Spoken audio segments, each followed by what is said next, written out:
EAGLES, Eagles.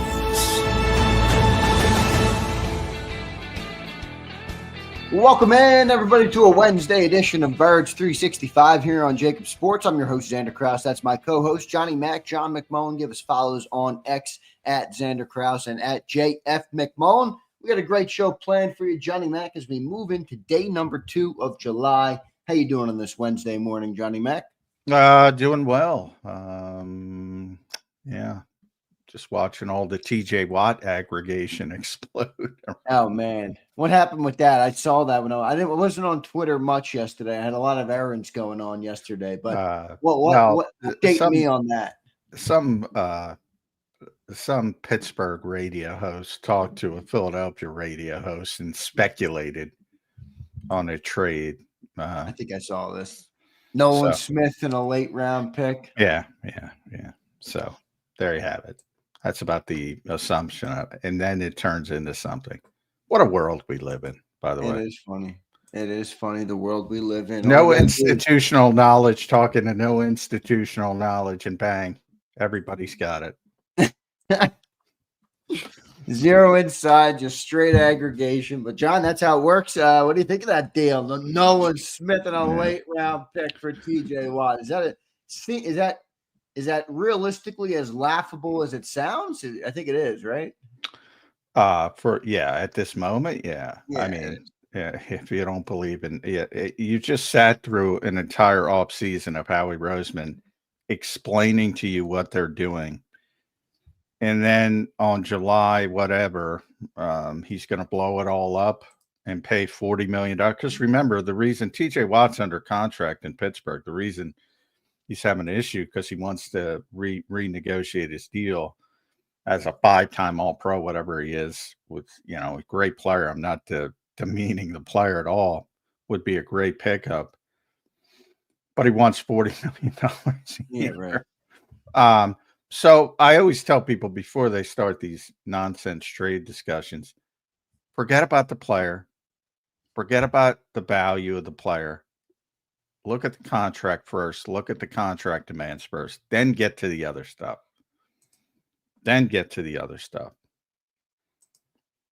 And Howie's already on record as saying, yeah, we love, with Myles Garrett, who's a player, ironically, maybe the only pass rusher in the world the Eagles liked more than TJ Watt. And he actually, if you go way back at the start of the aggregation cycle, he actually requested a trade, seemed to have some interest in playing in Philadelphia. Why wouldn't you? Going for a Super Bowl type situation. And Howie said, basically would not mention names, but he was talking about Myles. Said, we'd love to have the player, but we're not in a position to do that at this particular time. What do you think has changed other than, bunch of blowhards blowing something up? Yeah, I mean, the only thing I could see that would be it is that sometimes a deal in life comes by you and you don't expect to make it, you don't plan to make it, but the deal is so good you make it. Now, I don't think that's happening here. I'm just saying that's the only hope I could see on this. They would have done it with Myles if they were going to do it. But in defense of that, Cleveland was steadfast in saying they weren't going to trade Myles. Ultimately, obviously, they didn't and worked it out. But remember the Eagles' relationship with Cleveland and Andrew Berry and Catherine Hickman and yada, yada, yada. They have a close relationship. If anything was going to get done, it'd be there. He's, again, 12 free agents. Not one of them got more than 1 year. He's not lying. He's trying to reset the financial situation for what's upcoming, which has already started with Cam Jurgens and will continue. But the big names are Jalen Carter, ironically, Nolan Smith, and then even further down the line, Quinyon Mitchell, Cooper DeJean. Those are the big ones. You throw Reed Blankenship in there as well. Not as big, but those are the big ones they're trying to and particularly Jalen Carter, obviously, because you're talking, I don't think he's going to get to 40 considering where the defensive tackle market is, but I do think he's going to get to 35. Yeah, me too. So you're going to pay an edge rusher 40. Yeah, no. And you're going to pay a defensive tackle 35. And, also remember you have Nolan Smith under team control for through when they pick up his option, it'll be through 2027. Nolan's going into what, year 3 now, right? So he's 3, 4, and then he's got the 5th-year option. So he's still got 3 more seasons left. So 2027. Yeah.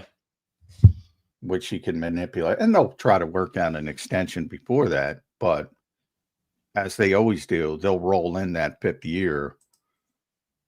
Typically, if they don't get the extension done before the picking up the 5th year option, which they probably won't. So, yeah. But have fun, have fun with the aggregation. Have fun. Doesn't sound likely there, but John, it does connect to one of the things that we've been doing here on the show, and I want to shift off that a little bit and get to, because we got Mike Gill coming up in about 12 minutes, so we've been following along on the top 25 list on Sports Illustrated with Johnny Mack and Ed Kratz. We're down to number 14 today, and the original conversation that we just had here on Birds 365 does connect to this player, Johnny Mack, number 14 overall on the top 25 list. The floor is yours. Who do you and Ed have at 14? Nolan Smith. Yeah, works out perfectly. There it is. Yeah, works out perfectly. Did, coincidence sometimes, but and if things continue to go the way they did down the stretch last year, he'll be much higher on the list next year or at the end of the season. So, yeah, I mean, the Eagles are very high on the player, rightfully so. Rarely do you see a turnaround. Man, there was you compare the belief in Nolan Smith from the start of the season, early in the season, to where it is now, where, hey, I think he's a really good player, but even I got to pump the great brakes on some of these expectations people are placing on him. And that's one of my concerns of the Eagles this season is the edge rushing situation. But very good player, very unique player, 237 pounds, yet very physical, holds up well in run support, which is very rare. He's very similar. They're not similar from a trait standpoint physically, but very similar player to Brandon Graham in that he can do both. He's a 3-down player. He's an energy guy like Brandon. Really important part of this team. I would say one of the most important parts of this team in this season, because he's got to be the centerpiece of the pass rush. Nobody else has taken that role. He's got to be the centerpiece. And he tore his triceps in the Super Bowl. Not necessarily concerned about that from the standpoint he'll be ready for week 1, but I'm a little bit concerned from the standpoint of still a 237-pound guy pushing and pulling against 300-plus pound offensive tackles all the time. That concerns me a little bit, but yeah. I've talked about the size. It hasn't affected the Eagles for the most part. What do you think his peak weight could be, like playing weight? 250? Yeah, I think you're at it, man. I say it all the time. He's in great shape, but he doesn't have the frame where he can add a ton of weight. Yeah, right. Like Jalen, you look at and you're like, yeah, that guy still can add 15 pounds. Yeah, exactly. Jalen has the frame to continue to add weight. Nolan's short for an edge rusher too. 6'2"-ish. So, he doesn't have that big rangy frame that can add weight. So I think, maybe get up to 245, but he's always going to be undersized. But that's part of, you give and you take. He also, how many edge rushers, run a sub 4.4? Yeah, it's true. It's true. Not that, I'm not a big proponent of 40 times for edge rushers because they're not running 40 yards, but it's nice to have it's nice to have that ability to chase people down. And I think people are you've seen a number of quarterbacks, they understand they're dealing with a lot of athletic edge rushers, but Nolan kind of amps it up, and you're a little bit surprised by how quickly he gets on you. So he's got to keep it going. I think Johnny's the new de facto #1 edge rusher on this football team, and he did set the bar pretty high late in the year. Now, we've talked about him a lot this year, but I mean, what do you have? 4.5 sacks in the playoffs, right? 6.5 sacks through the late year run when you add it all up together. Now he's got to do it for a full year. It's a much bigger role for him, John. Much bigger role. Yeah, I mean, really, he really amped up when Brandon got hurt, which was November 24th in Los Angeles, and that's when what week was that? Week 10 or week somewhere in there? Well, from that point forward, he had, I think, 7 sacks in 10 games. So, and that includes 4 in the postseason. So, he's got to do that for an entire year. And I think that surprised everyone how effective he played. And he probably would have done more in the Super Bowl if he didn't tear his triceps. Not probably, would have. He played through that, and he couldn't use his left arm. So, tough guy too. He wanted to get back out there. I remember talking at the end of minicamp. He's like, he's ready to strike. And I'm like, well, the Eagles aren't going to let him do anything for one day. I didn't think. And that's the way it worked out. They didn't, but he wanted to. And Nick kind of smiled when I asked him, because I was the one who asked him that question. It's like, Nolan said he's ready to strike. How do you guys handle that? And he just smiled and said he's always ready to strike. So Eagles love the player. So 2 things, I guess we'll start out, there's not going to be a trade of Nolan Smith for TJ Watt, and Nolan's got to have a big year.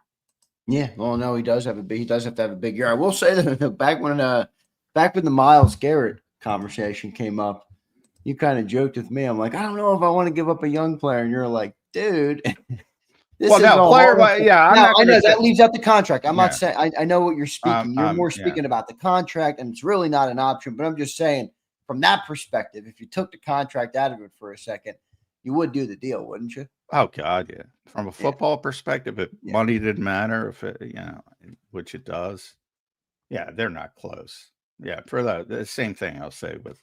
Yeah, right.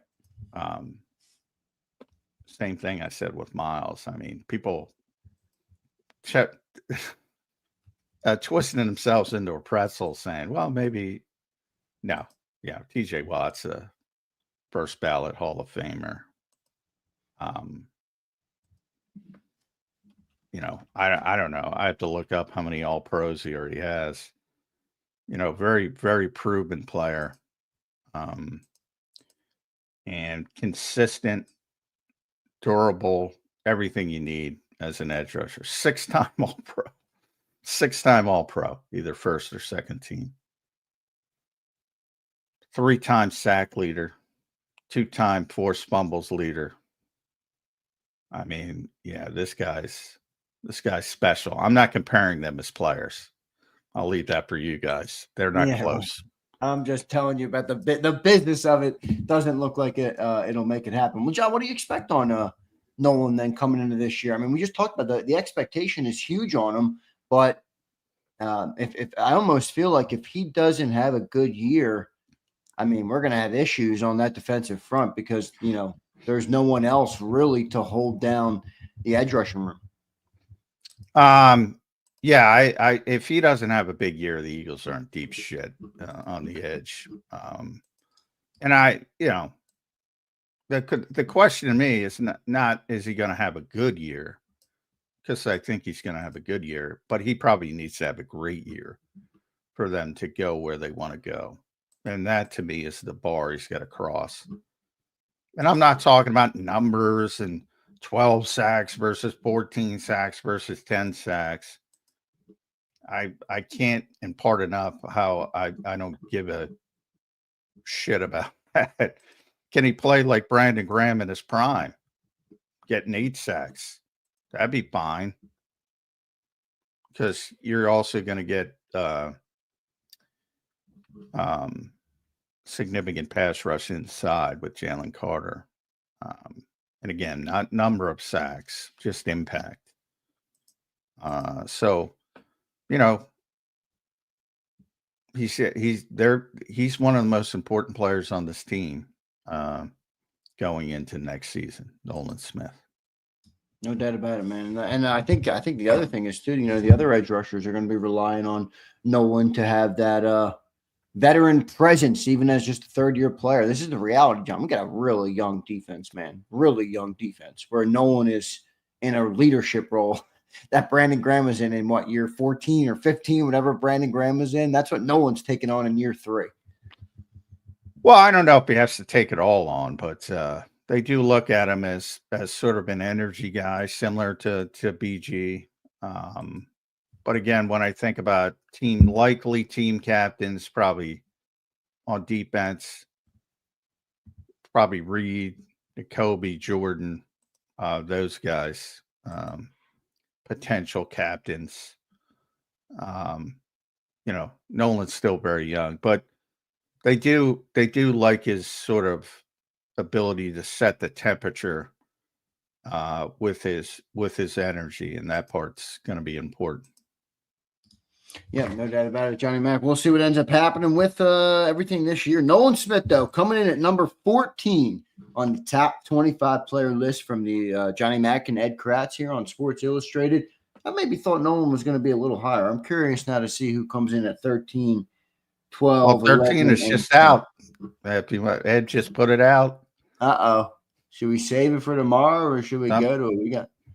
We got Mike Gill coming up. Up to you, but let's go to it. Let's go to it because we got 4th of July Friday. We let's rip it. Who do we got? Number 13, Johnny Mac. Who do we got? Dallas Goedert. Ooh, Dallas Goedert. Offensive side. It's been a little bit. Yeah, we'll talk about it. We'll talk about it more tomorrow. But yeah, I mean, this is our first offensive player, John, since Jahan Dotson. When you get to where we are, everybody's good. That's what I was saying. Yeah. And the top 10 is insane with the Eagles, but yeah, I mean, for those who haven't noticed, Dallas is a pretty good player. I know there's some concerns over the injuries and all that, but you know, I think when you think about it logically, if you're comparing why isn't Nolan higher, well, the guy right in front of him has been doing it for a lot longer. And playing at a high level for a lot longer. So it's not much as an insult on Nolan Smith as just a crap load of good players on this team.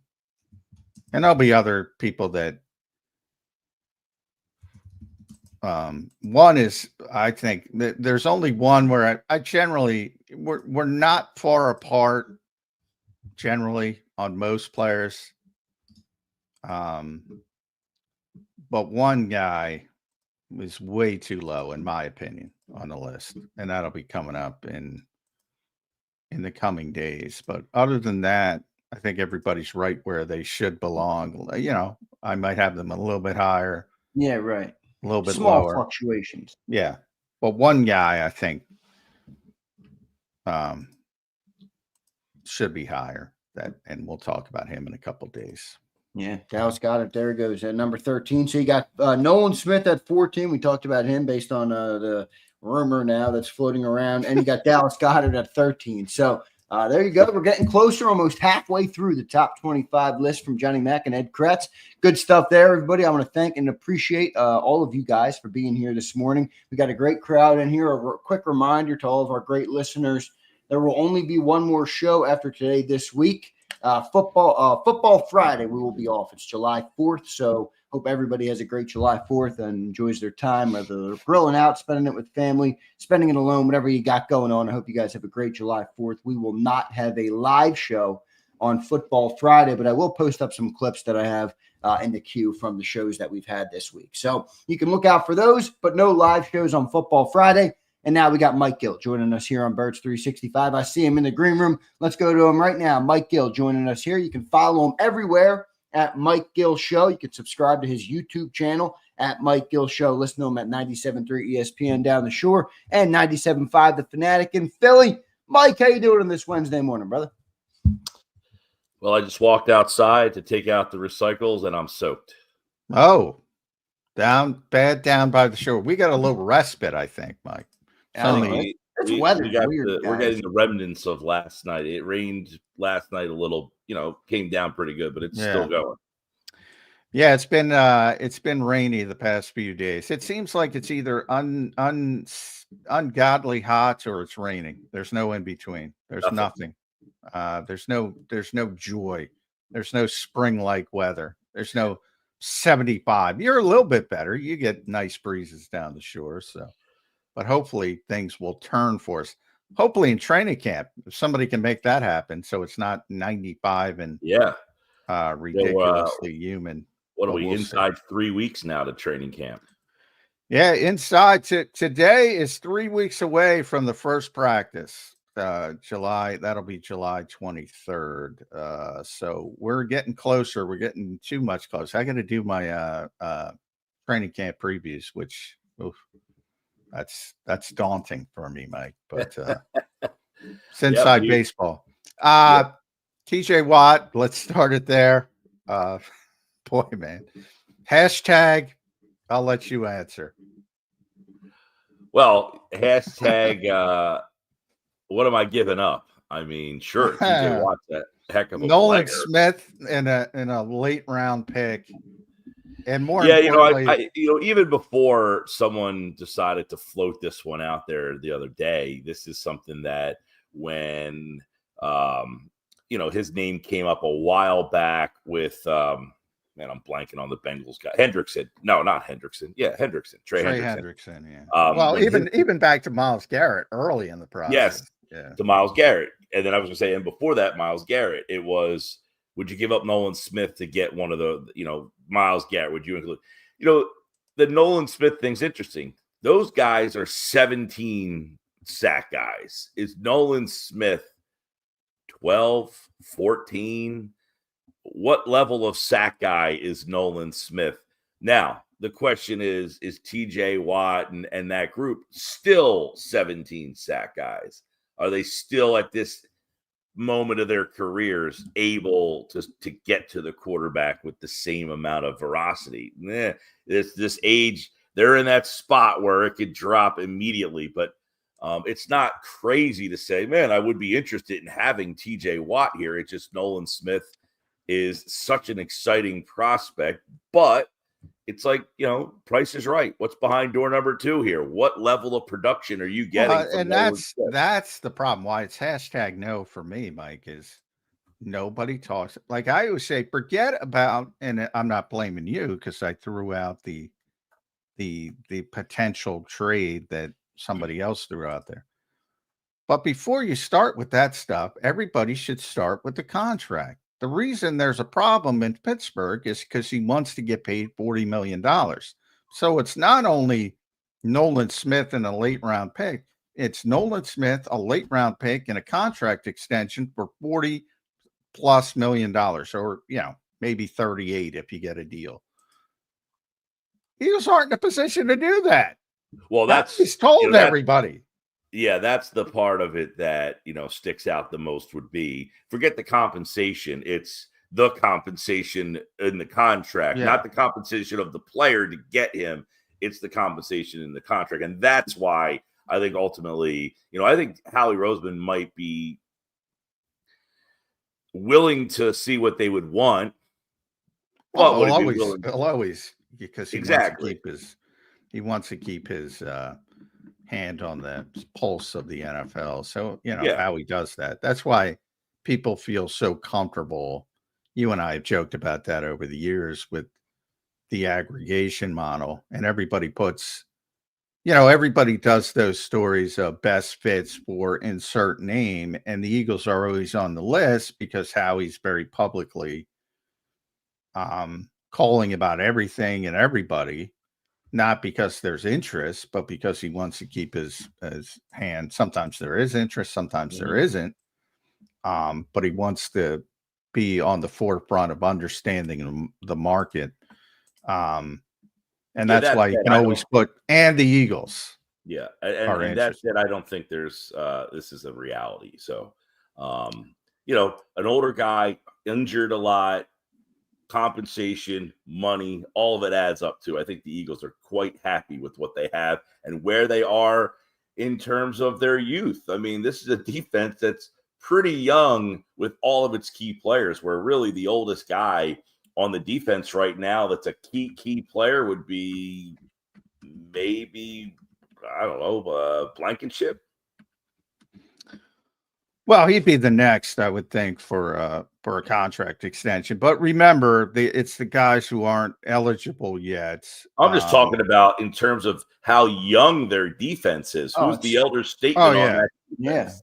Yeah. Is it too young, Mike? This is what I've been thinking about this. And even as optimistic as I am on all these players, I mean, and I will say this too.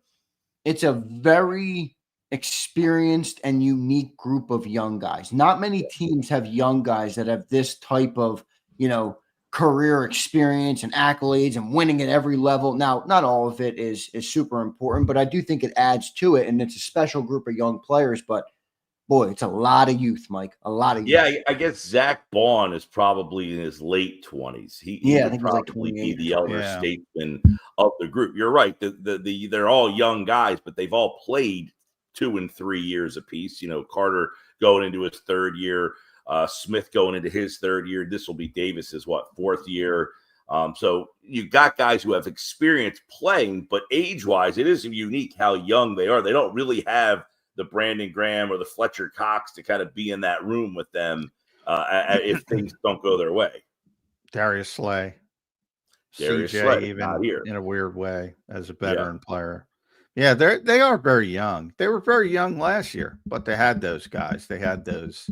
You had the Slay, you had the Graham, you know, you had Josh Sweat, you know, a guy he's right about where Bond would be now. So, yeah, that would be one thing. You bring in a guy like TJ Watt, he would then become, you know, obviously the elder statesman of that defense. But again, I look at it and look at Howie saying, I'm not spending that kind of money when I have this defense that can stay together for the next couple of years.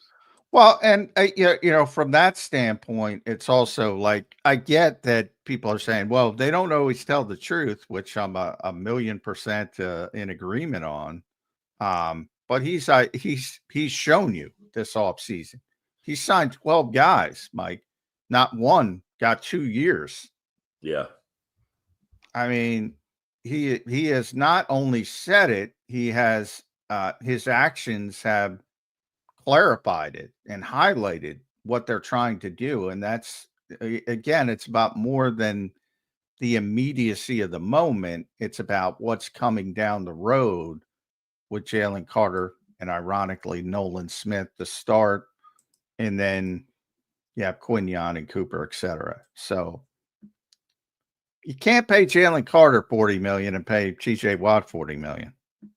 Yeah, that's another part of this too. That, you know they have the bills are coming up, right? The credit card has been run, and now the bill is starting to come in. You know, they have that 0% for 1 year. The next year coming up, they're going to have to, if they don't, you know, they have to start picking out who they want to start putting that money down on. And I would imagine Jalen Carter would be first. Mitchell DeJean would be right up there with him.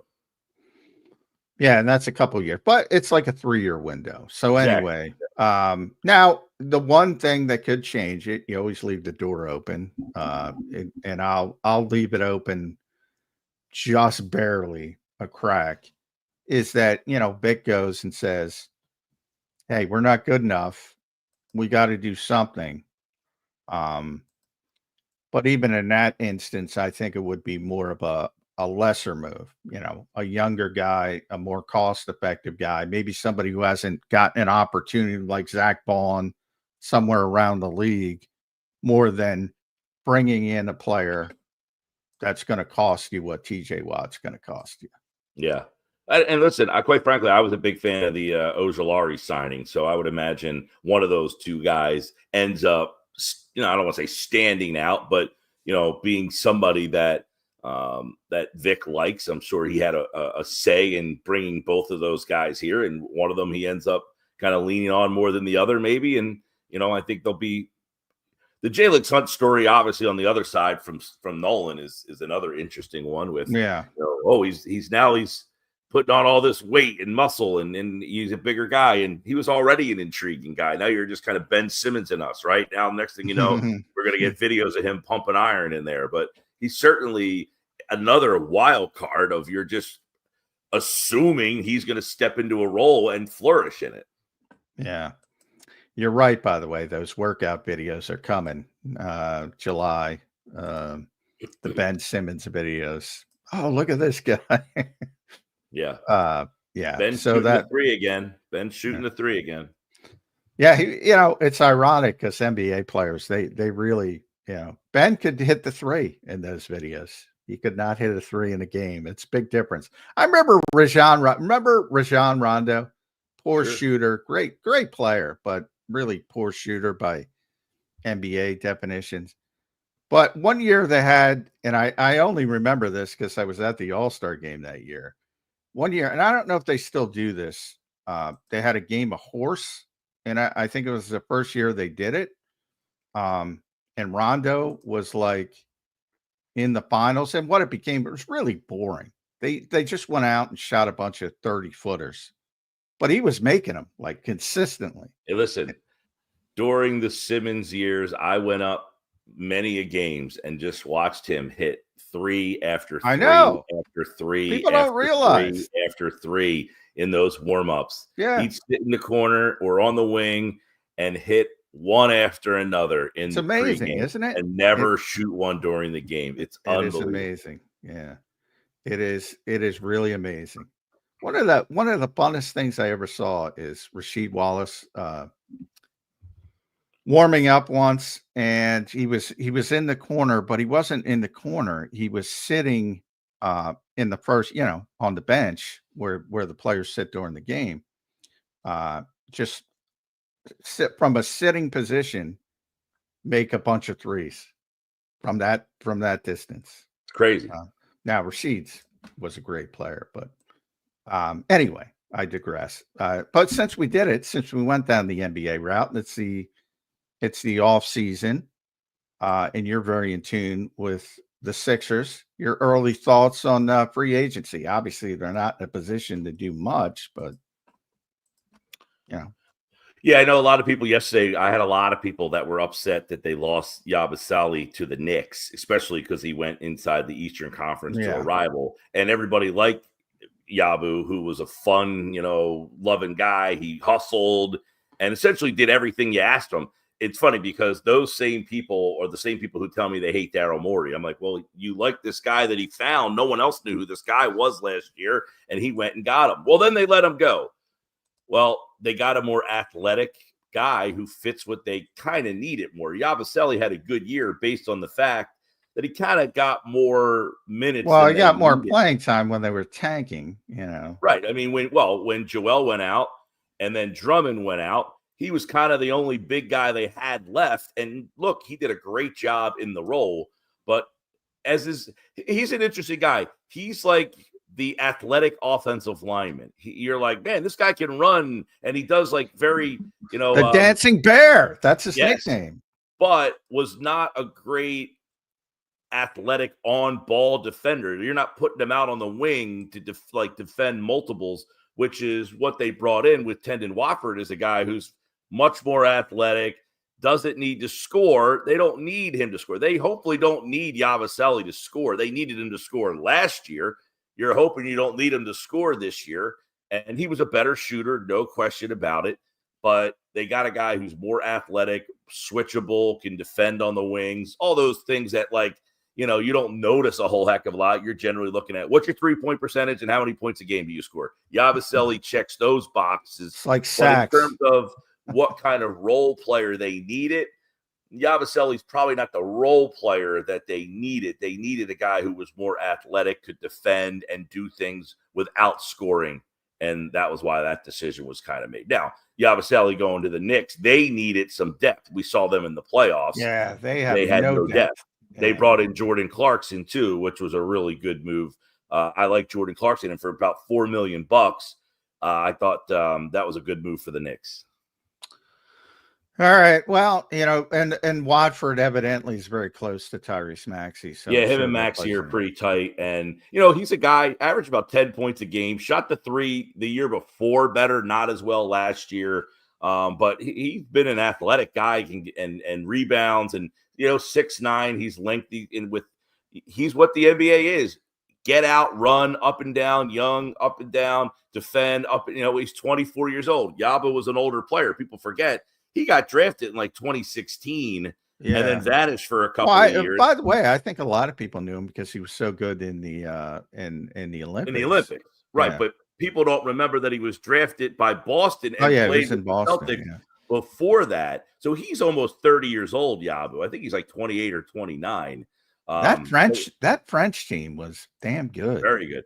I had Yabusele on the radio with me right after he had that dunk in LeBron James's face. And he just loved talking about it. He was so good at explaining the euphoria that he felt in throwing that down in LeBron's face. He was a great dude, Yabusele. He just was full with joy. You talk about some of the things the Sixers are doing. I think it's kind of going unnoticed because Joel and Paul George are like the antithesis of joy right now. But you've got Tyrese Maxey. I don't think it's a spare with Paul George. He's been a very good player for a long time. I don't know where he is. I don't know where he is from a health standpoint. Yeah, I wouldn't have made that move. I think they made a mistake, but I don't think he's I think he gets portrayed, and you know this better than me, but I think he gets portrayed as sort of in that Embiid-like bastion where it's this dude's been great for years. Yeah, the perception of Paul, that he had the big year in the contract year, and then he kind of gets hurt when it's not a contract year. He has good regular seasons. He kind of disappears a little bit in the playoffs. Last year we watched the preseason game where he fell over somebody and hyperextended his knee, which left him out for the opener. Then he comes back. And how Sixers is it that the injury he sustains is a, pinky injury? I mean, you can't make it up. The guy hurts his pinky and basically derailed his whole season. He couldn't catch and shoot the ball because the pinky had a torn tendon in it. So he was basically playing one-handed. It was a disaster of a season. I say, and this is including process years, 9-win seasons. I think it was the worst season in the history of the franchise. The worst. There wasn't one stretch of any positivity. I would argue early with McCain.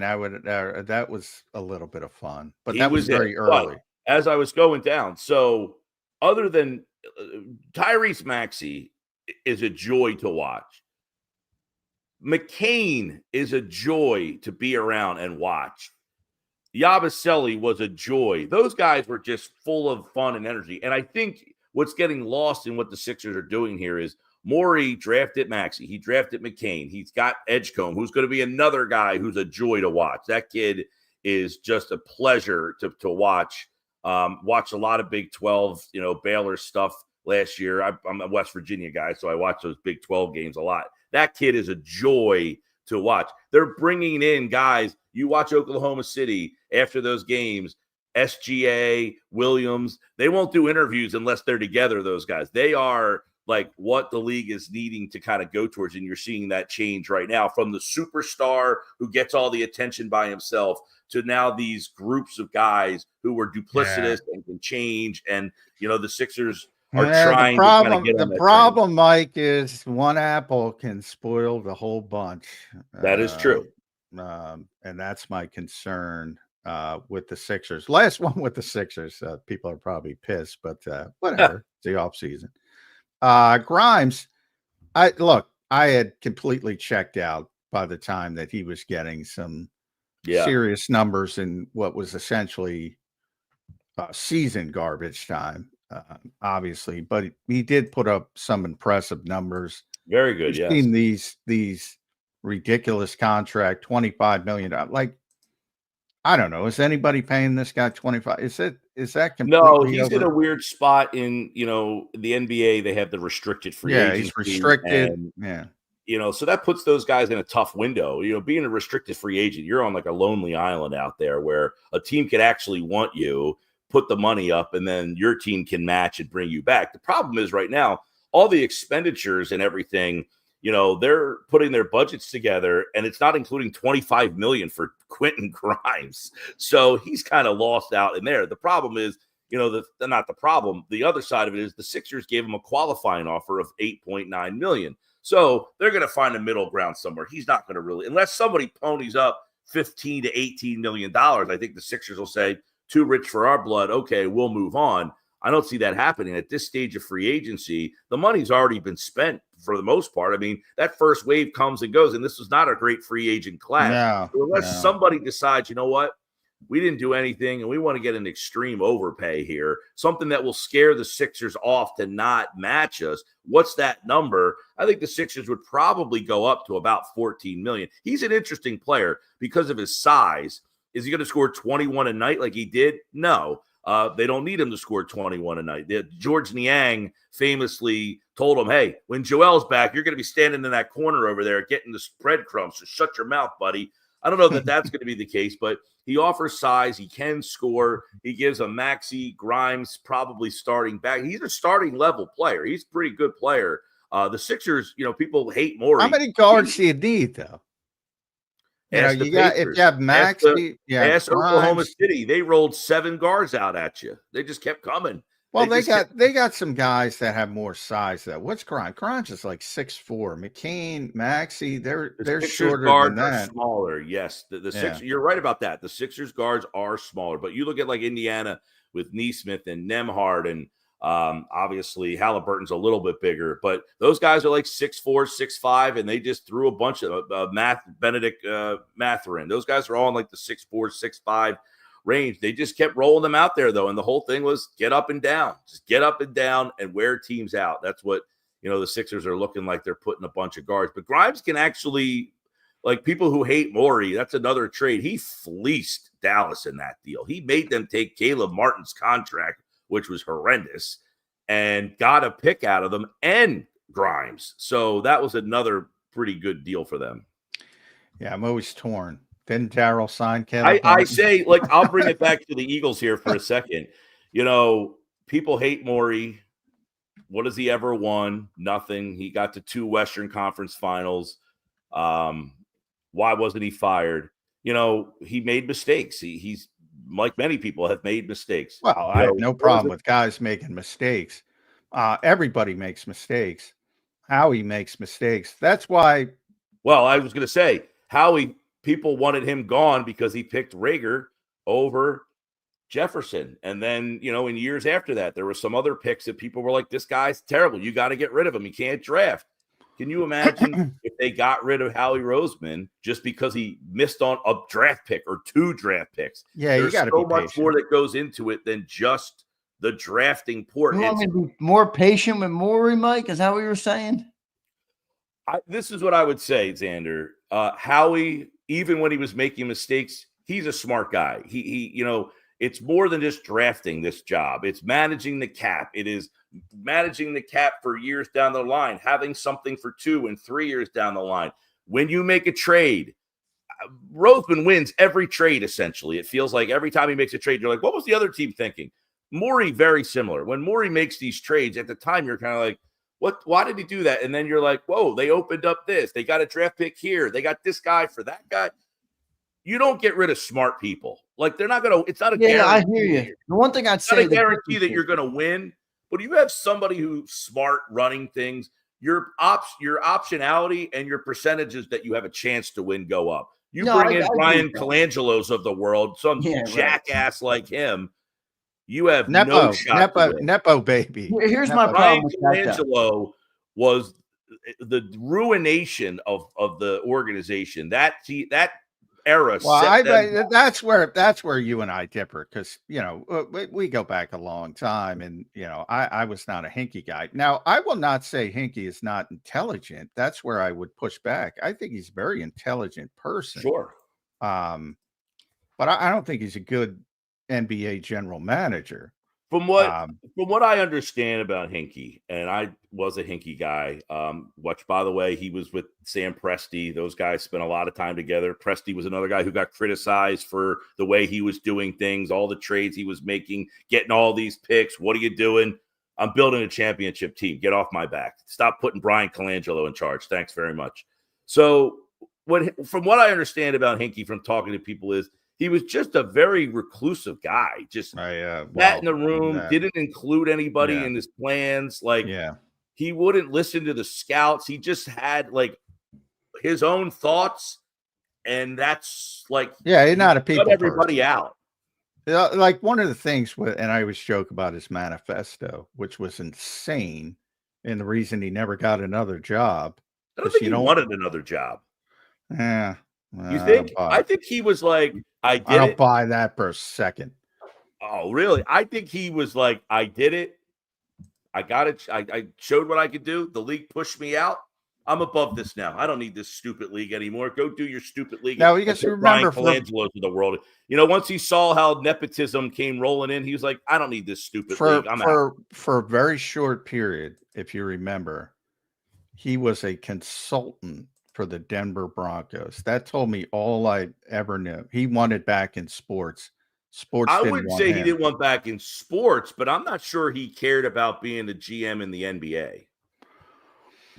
Well, I think if somebody let him run a team, he would have. I think he just liked the challenge of being competitive and putting together a team, had his opportunity, and then the league pushed him out, and he said, okay, I don't need this anymore. I'm not the biggest Josh Harris guy, but Josh Harris is the one who allowed him to pull the shit that he did, and to write 13 pages on basically shitting on your boss.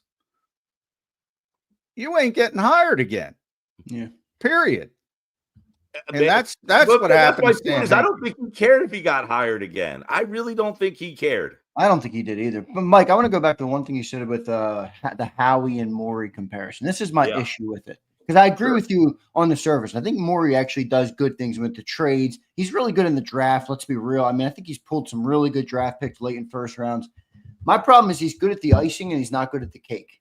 Howie was good at the cake, and then he got better at the icing. And what I mean by that is he's gotten all these good pieces around. He does the good draft pick. But he's building around Embiid and Paul George and the same dudes that aren't a good enough core to win games. With Howie, he's gone from Carson Wentz and Doug Peterson to Nick Sirianni and Jalen Hurts, and the core of the team, not the pieces that fill in around it, is much better. I don't think Morey's figured out the core part.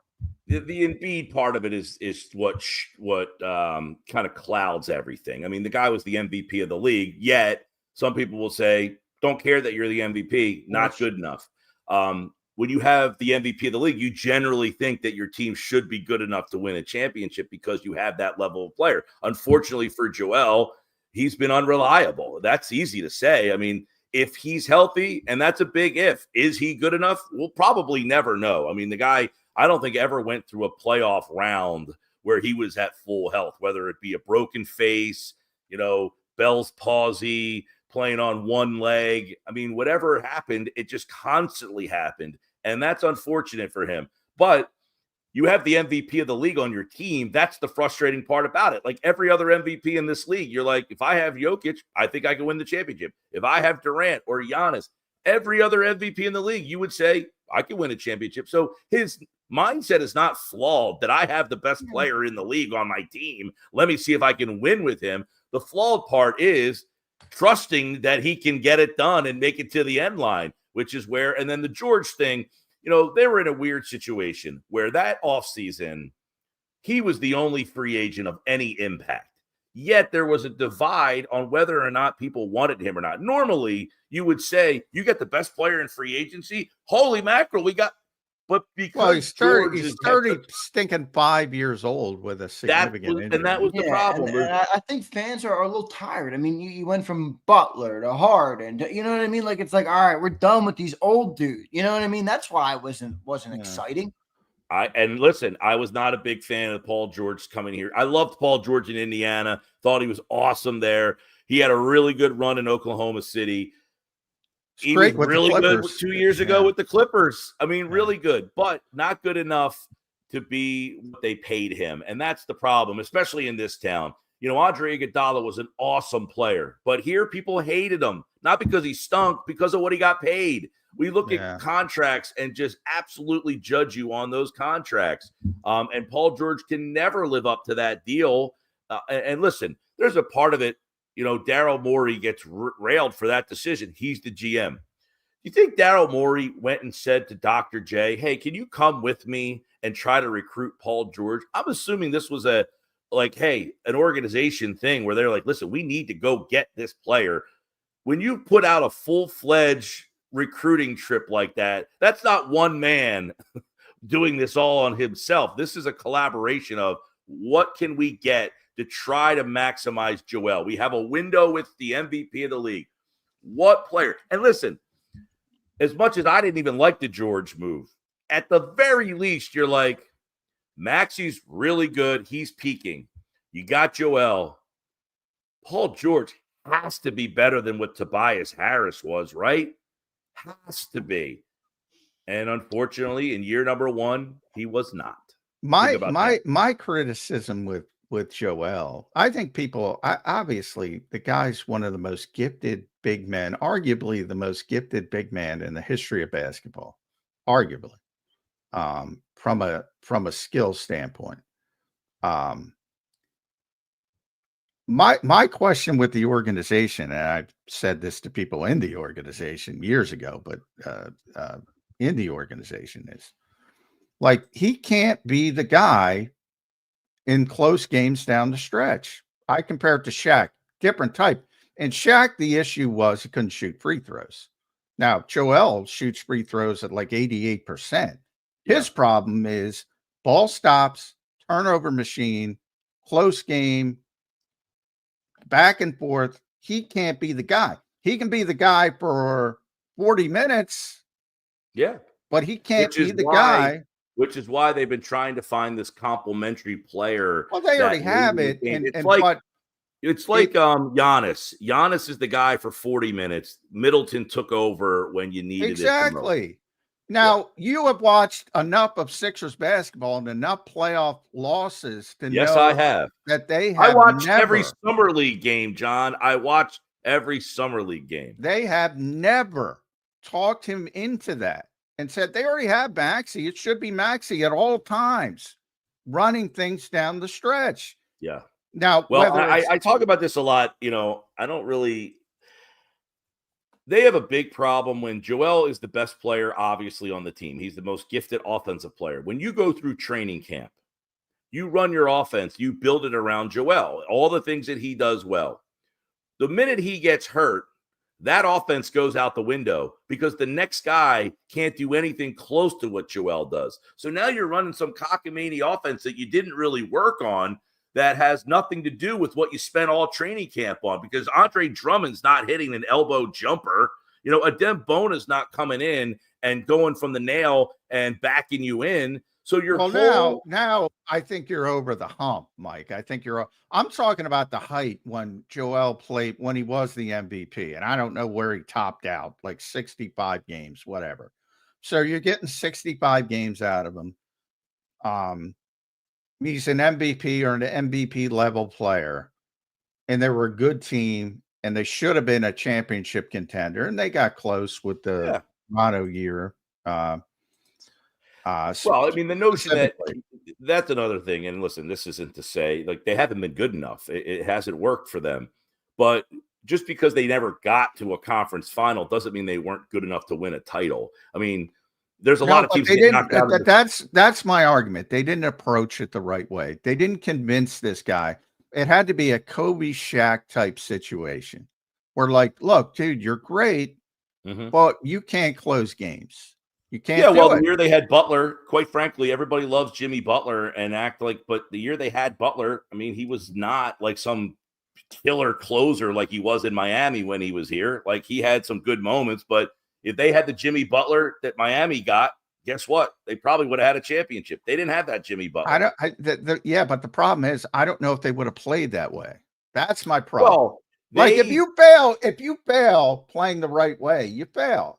Yeah, but you go back to that series, and one of the reasons why Ben kind of got, why Jimmy's not here is because they did try to play that way. They gave Butler the ball and took it away from Ben, and then Ben bitched his way and got Butler set out of town. But I'm kind of like when Ben left or became not, because Ben was a problem. Let's be honest. I mean, giving up that Atlanta game, giving up the easy right, dunk. but this was in the Toronto series when Butler, and then they had to make the decision. People think that Butler said, you took Harris over me. It wasn't Harris over Jimmy. It was Ben over Jimmy. That's what the decision was, because Ben wanted the ball in his hand, and Jimmy said, no, I need the ball in my hand. And the Sixers said, well, then we're going to keep Ben and we're going to move you. It wasn't we're going to sign Tobias Harris over you. It was we're going to keep the ball in Ben's hands over your hands. They had a 24-year-old. I'll tell you, I heard enough stories from the late great Andy Jasner, because I was gone. The last thing I did covering the Sixers, Mike, was the Andrew Bynum press conference. That was it. So I never got to see the Joel Embiid era. But I was told early on, look, the Sixers they're enabling him. From little things to big things. Little things like he used to like to practice in his bare feet. Big guy, 7 foot, massive guy who's got leg problems. And nobody's got the balls to say, hey, don't do that. Now, there's been many regimes over that time, but I see the same thing. Like, everybody's afraid to tell this guy, like, dude, you're the best player, yes, but what I just said, you're a turnover machine late in games. You're a ball stopper late in games. The way they handled Joel early probably was a part of the why he. But I we talk about this all the time in the culture that we live in, which who the hell even knows what it is anymore. But he did not grow up playing basketball. Did not growing up being like, this is life or death. He probably looks at us like, what the hell is wrong with these people? Like, well, that's true. You know what I'm saying? Like, we have to keep in mind, like, the culture that he grew up in was not like people screaming at you that you suck because you missed a 12-foot jumper with 4 seconds left in the game. Like, he's probably, and look, you're not trying to make excuses for the guy, but that's just not the culture that he grew up in, a very laid back culture. And here he's in Philadelphia where it's life or death for some of these people, whether that shot goes in. And he just can't comprehend why it's so important for people. And then you would say, well, then you can't bet on that guy to be your best player. And that's fair. That's why they've been eternally trying to find someone to pair. It's like the Iverson years. You had Iverson, who was as competitive as anybody. They couldn't find anybody to match his competitiveness to pair him up with. You bring in Keith Van Horn and Tim Thomas, and then you try to go with the old heads of Glenn Robinson and Chris Webber. They just could never find anyone to match what Iverson brought. And the Sixers, ironically, Iverson was the smallest guy you could find to be an MVP. And now you get the biggest guy you can find to be an MVP, and you can't find anyone to pair up with him either. Now in Maxey, you're hoping that him and Halliburton were in the same draft class. Halliburton took a big jump from one year to the next. Maxey, I was a little disappointed in him last year. A little disappointed. Maxey, I agree that every time that people always say you got to give the team to Maxey, it's Maxey's team. Maxey's had the team. Embiid has missed a lot of games. And when he goes out and Maxey gets the team, it hasn't gone so well. So it needs to be better. Maxey needs to take that jump. But yeah, for me, I'm just talking about it very, and this is probably, it's too late because, at his age and in his history, I find it very hard to believe that Joel's going to get back to playing 65 games. It just generally doesn't work that. So they've missed their window. And I'm talking very compartmentalized. All they had to do was talk him into You're the guy for 40 minutes, but you're not the guy to close. That's it. Yeah. That's it. Well, I know there's been some pictures of Joel surfacing around from those soccer matches. But I like the fact that it's been very quiet. There's been no, they gave their medical update, which I don't even think they should have said that. Like, they said, we'll give it to you in 6 weeks. They never gave it to you in 6 weeks. Then he randomly came out the other night. Okay, medical update on Joel. I like the fact that it's just kind of quiet. This is like Roman Reigns. Get him off TV, write him off the script, and then boom, bring him back and try to get everybody re-excited again. Because if you keep trying to put breadcrumbs out there, you're going to piss people off. All right. At Mike Gill Show, make sure you follow Mike. You're not pissed off. We got more of him. I can tell we got Mike excited. You want to see Zander him come out with the welding mask and just say, I have arrived. We got Mike excited talking about the Sixers. So the Sixers pissed me off. Like they legitimately put me. They piss a lot of people off. They do it to a lot of people, man.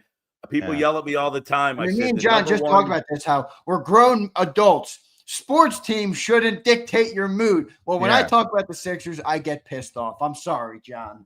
Yeah. Well, they shouldn't. I get it. I get the frustration. I get it all the time, man. My social media feed with the Sixers, people just come after me all the time, and they say, I said, you are more than welcome to dislike what the Sixers have done. I totally understand any anger put towards that organization. Yeah. But my job is to kind of look at it in like a different way, not just overly react to certain things. Now, they've had a ton of bad luck. They've made a ton of bad decisions.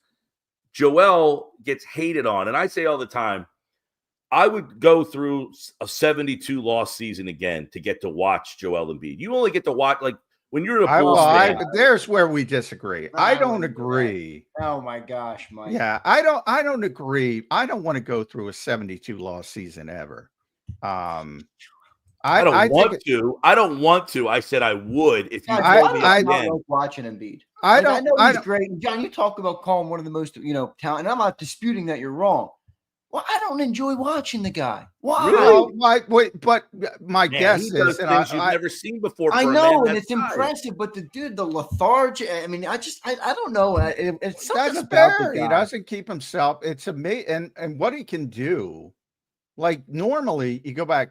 I'm old, so I can go back to Moses Malone, and the work ethic. He's in better shape than everybody. He can go 48 minutes and go play another 48 minutes if he had to.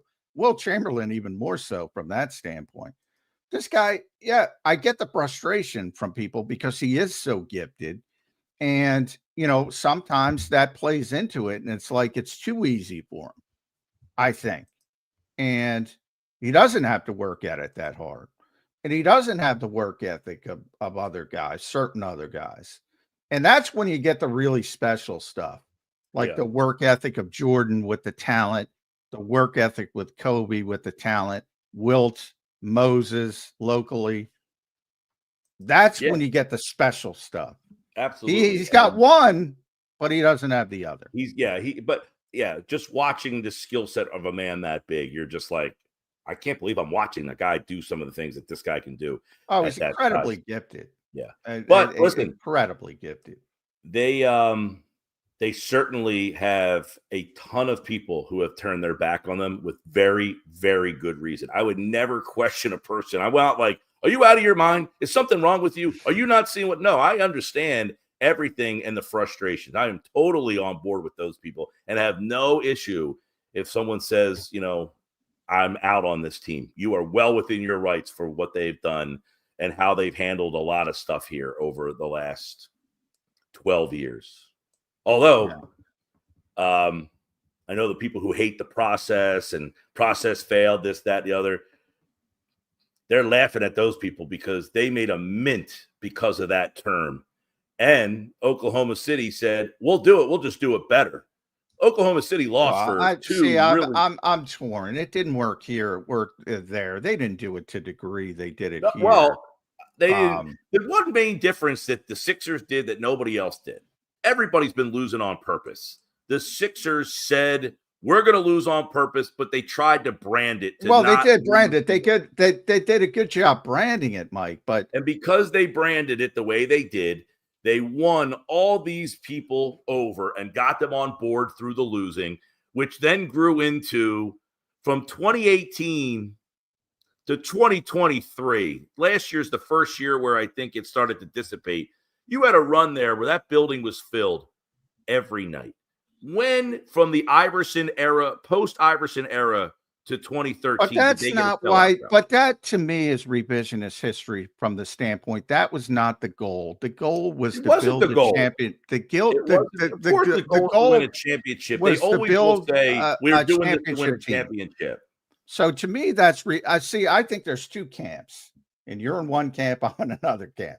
But I acknowledge there's two camps. There's one, and I said it the day it started, Mike, that the process people have set it up to where they will always be correct. They go to sleep every night saying, well, if they would have let him finish it, it would have worked. And they believe that wholeheartedly. And I don't know that they would have won a championship. No idea. I definitely think it would have gone differently. I definitely don't think you would have seen multiple iterations of a roster. I definitely don't think you would have saw. You tell me that Sam Hinkie, whether you liked him or not, he would have traded to the number one pick with giving the Celtics another pick. No, but how many mistakes did Sam Hinkie make? Starting with Drew Holiday. That doesn't guarantee that. By the way, if they didn't make the trade with the Celtics, they would have ended up with Markell Fultz anyway at number 3. They didn't have to trade to number 1 to get Fultz. That was horrible. Tatum. That was a horrible trade. Absolutely. I think everybody my point is, Hinkie, yes, he drafted guys that did not work out. No one is arguing those things. The point of it was, hey, like Roseman, I'm going to make mistakes in the draft. But if I get enough Howie, the difference between Howie and Sam Hinkie, because they both win trades, is Howie understands the human aspect of it. I agree. And that part of it, as I said earlier, Hinkie, a lot of people said he just did not connect with his staff or anybody else. He wouldn't let them in on things. Now, would he have evolved over time? Would he have? Who knows? That's not the part of it. But my point is, the people who say that, the Sixers themselves would do that again, because as I was saying, that building was rocking for 6-7 seasons in a row. It was the place to be. They were on national TV every single chance that people got to get them. Christmas Day, jerseys. That's not what it's about to the fans. But my point is, the idea that they had, because nobody cared about this team from 06 to 12, nobody cared at all. And it got people to care again, whether they cared for good reasons or bad. That place was so hot. And granted, it was circumstance. I'll be the first to admit it. But I was there covering every game. The LaBoy Allen year. When Derrick Rose got hurt, Joakim Noah got hurt. Those games too, but the regular season games were empty. But that place was so hot just for that playoff run. And they got the Game 7 in Boston, and it was a heck of a run by LaBoy Allen. And they were really excited. Everybody was really excited when they made because people want the basketball team in this town to be good. There's no question about that. That regular season, I went to a lot of those games. Nobody cared. And when they got to I was at game 1 of this Bulls series, and that place was barely full for that game because nobody thought or cared about them playing the Bulls. They figured they would get Rochambeau'd right out of the building. And then it caught fire. And for about a 5 to 6 year run here, this building has been like that every single night. Yeah, I just think that's revisionist. Like, the goal was to win. The goal was to get, and they got a good player. They got a difference making. It took a long time, but the open-ended nature, and again, you can go back. Anybody can read the manifesto. The open-ended nature. I'm like, what is Sam Hinkie a child? Did he believe this? That Josh Howard would let this continue? That the NBA would let this continue to that level? when your partners are complaining and saying, look, this is ridiculous. Like, you have to work with other people. You have to understand it's not open-ended, even if Josh Harris promised you, especially when you don't go out and explain yourself. Yeah, I mean, him not talking to the media and all that kind of. I had him on the radio with me. He was outstanding, by the way. I told him, I don't know why you don't do this for. You're really good. He's very smart guy. Would never say he's not a smart guy. Yeah, but And by the way, people they tanked for 10 years. It's only been 12 years since they started. When they traded Drew Holiday, it was only 12 years ago. So people are like, they tanked for 10 years. It's only been 12 years since the draft. Wow. So no, but nobody, it is fair to say, Mike, nobody has ever tanked longer. On a purposeful basis. This is where it gets convoluted. This is where it gets convoluted. I mean, you can have shows and shows and shows. They didn't choose to tank that long. They got into a situation where they drafted Joel. He didn't play for 2 years. If Joel plays his first year, the problem would be if Joel plays when he's a rookie, they would have been good enough that they never would have been in that situation. But he didn't play for 2 years. Then Ben gets hurt, and he doesn't play. You could like Ben or hate Ben, but Ben Simmons early in his first 2 to 3 years, he was really freaking good. But he didn't play the first year. So that caused everything to move another year and another year. So they ended up losing for like 2.5 seasons. Because when Joel did play, the year that he played, if you remember, he got hurt, but they were too good, so they never brought him back. Well, they were too good in the first year, and they traded a bunch of people. Well, the whole point of that season, was the first year. The whole point of that season was to get rid of those guys, though. That my only point is, and again, you can go back to his explanation. You don't have to listen to mine. He said he was promised, and yes, some bad luck happened with the injury to Joel, the injury to Ben Simmons, but they went that direction. And one of the reasons they went that direction is because he felt very comfortable that he was allowed to continue losing as long as possible.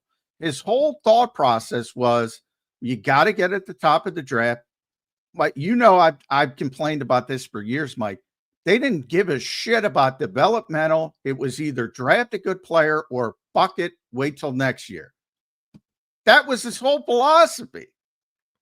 It's like, go develop somebody. Yeah, well, listen, the two players that they got, and Ben is hated. I get it. He was really good for 3 years. You don't just get all NBA third team. They don't just put you on that team. You've got to be he was a very good player who kind of lost it. Let's be honest. Yeah. Whatever happened to him, he's an absolute. It's astonishing. I've never met a basketball player that didn't want to shoot. Maybe Rodman was the closest to it. Yeah. For those first 3 years, you go back to 18, 19, that first year where Ben, and they went from 28 wins to 52 wins. You're telling me Simmons sucked when you went from 28 to 52? I love it. I'm talking about people. I was the one who said Ben was the key, not Joel. That's how high I was. Well, there's a lot of people back then that thought they should have kept Ben and built around him, and with all the shooters, I'm in that category. They had when they won 18 straight games that run when Joel got hurt. And when I say that, I should correct myself and say I've never seen a player as talented as Ben Simmons who didn't want to shoot. I've never seen it. I don't think I'll ever see it again. Like, you have role players, like I said, like Roseman. He had no offensive skill whatsoever. So, of course, he didn't win it. Ben Simmons had all the skill in the world. Right. And then, you even go into the Colangelo era where he gets Fultz, who most people thought was the consensus best player in that draft, and he turns into a complete nothing. I mean, you can't make this stuff up. Thoracic outlet syndrome. Oh, and with God. that, I apologize. We get into the pad. I don't like keeping you on long. I know you got to get to the station, Mike. I'm actually, I'm in Wildwood today. I'll be at Yuri's Waterfront.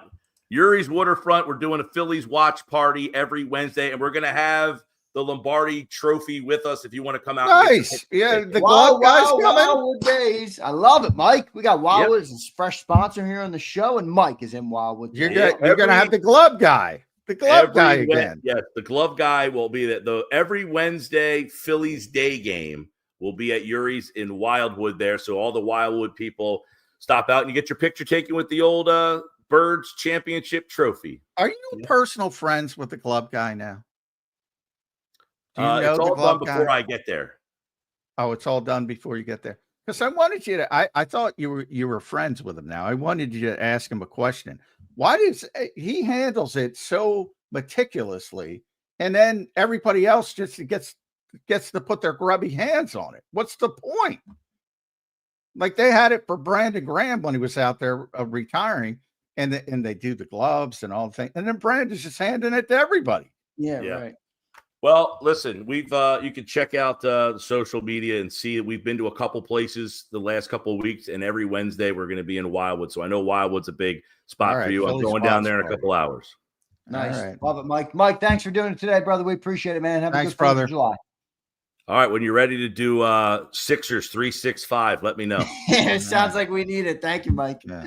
See you, bud. There's Mike Gill joining us here on Birds 365. Good stuff there with Mike Gill joining us here. Oh, that Sixers talk, John. They give me agita, my friend. They give me agita. Well, Mike, like I got him passionate about it, so I know we get to keep. But I'm surprised. Mike does a lot of defending for them now. Holy shit. But Mike is always, and no offense, Mike, if he's sticking on, there's a lot of revisionist history there. That's complete bullshit. About did it the branding part of it? That's not what it was about. I know. They want to be right, that group, so badly. I hate to say it, but I've never seen more goalposts moving in my life, and I've seen a lot of goalposts moving. I couldn't subscribe to too much of what Mike was saying there. Sixers, anyway, we'll move on, Johnny Mac. Another couple of people want us to get back to the Birds. We will do that. We got Brandon Lee Gowton coming up next here on Birds 365. Lighten up, those people. No, most people are all good with it. So good stuff there. We do have BLG coming up, though, and we'll talk to him. All right, coming up in a little bit, and we'll kind of run down some of the players, some of the things that we've talked about. We are a couple weeks out from training camp, so it's all happening very quick here on Birds 365. Stay tuned, everybody. We'll be right back in 3 minutes. Welcome to the Jet Setters and the High Rollers, to the Shot Takers and the Tastemakers. Welcome to the Viewfinders, the Thrill Seekers, and the Night Owls.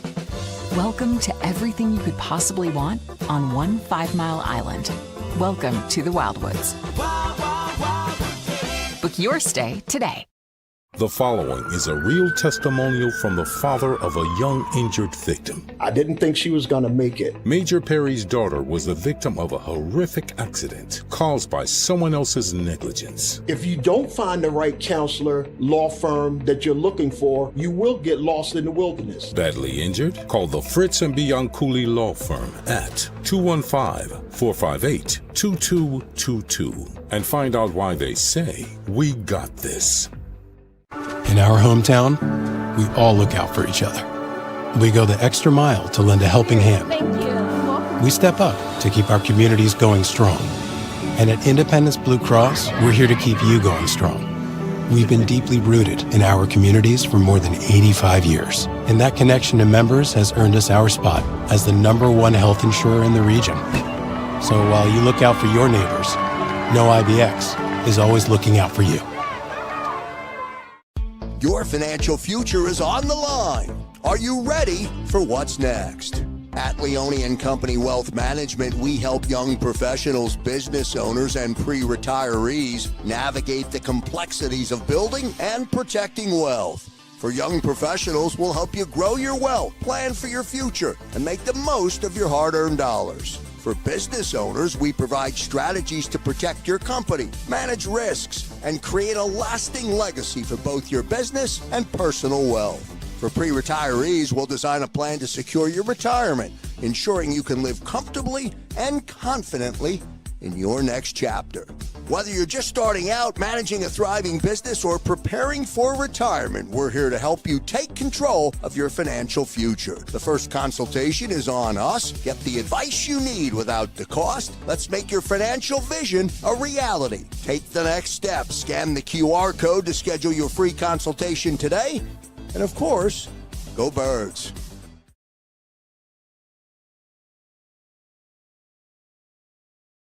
Welcome to the Jet Setters and the High Rollers, to the thrill seekers and the night owls. Welcome to everything you could possibly want on one 5-mile island. Welcome to the Wildwoods. Book your stay today. EAGLES. Eagles.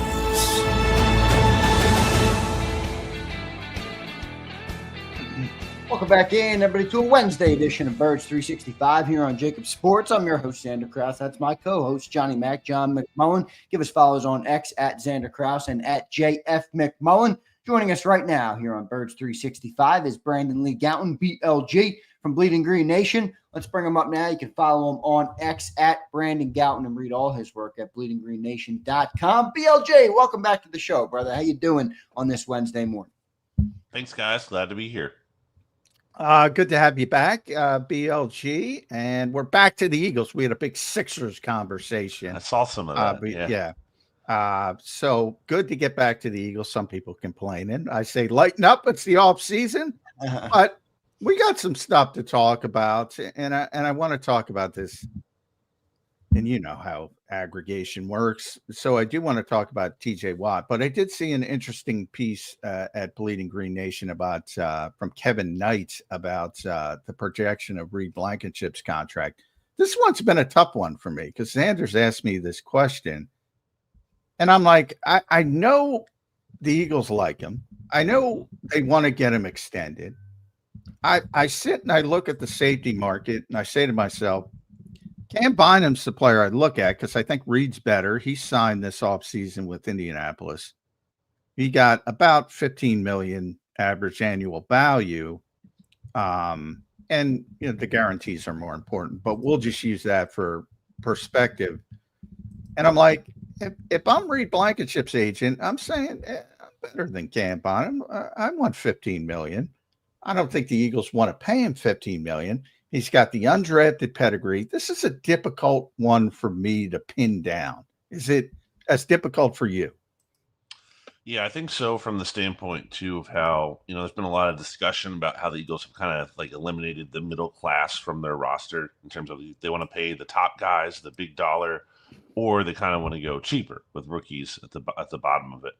And I think Reed Blankenship might kind of fit more in the middle there, ideally, of what you would want to pay him. But I mean, I think as, you know, a leader, obviously Darius Slay talked about that. And I think that's someone who's going to be important in this locker room this season, at the very least, depending on what happens in the future. We'll see. And I also like the player a lot. I think Reed Blankenship is underrated. I think, you know, a lot of people would say, you know, Chauncey Gardner-Johnson, who by all means, you know, is capable of making plays and certainly brings a swagger to the defense. It's like the more important safety, but I think there's a case to be made. Reed Blankenship is better. and I think the Eagles, you know, their decision-making kind of points to that too. And I think he made a lot of key plays last year that kind of somehow flew under the radar. Ultimately, some of those interceptions, not only just making big plays. Week one in Brazil. Yeah. Against the Commanders, the first game, against the Commanders in the second game in the regular season, where they lost, but he gave, you know, he has that interception that gives them a chance to, you know, seal the game there at the end down in Washington.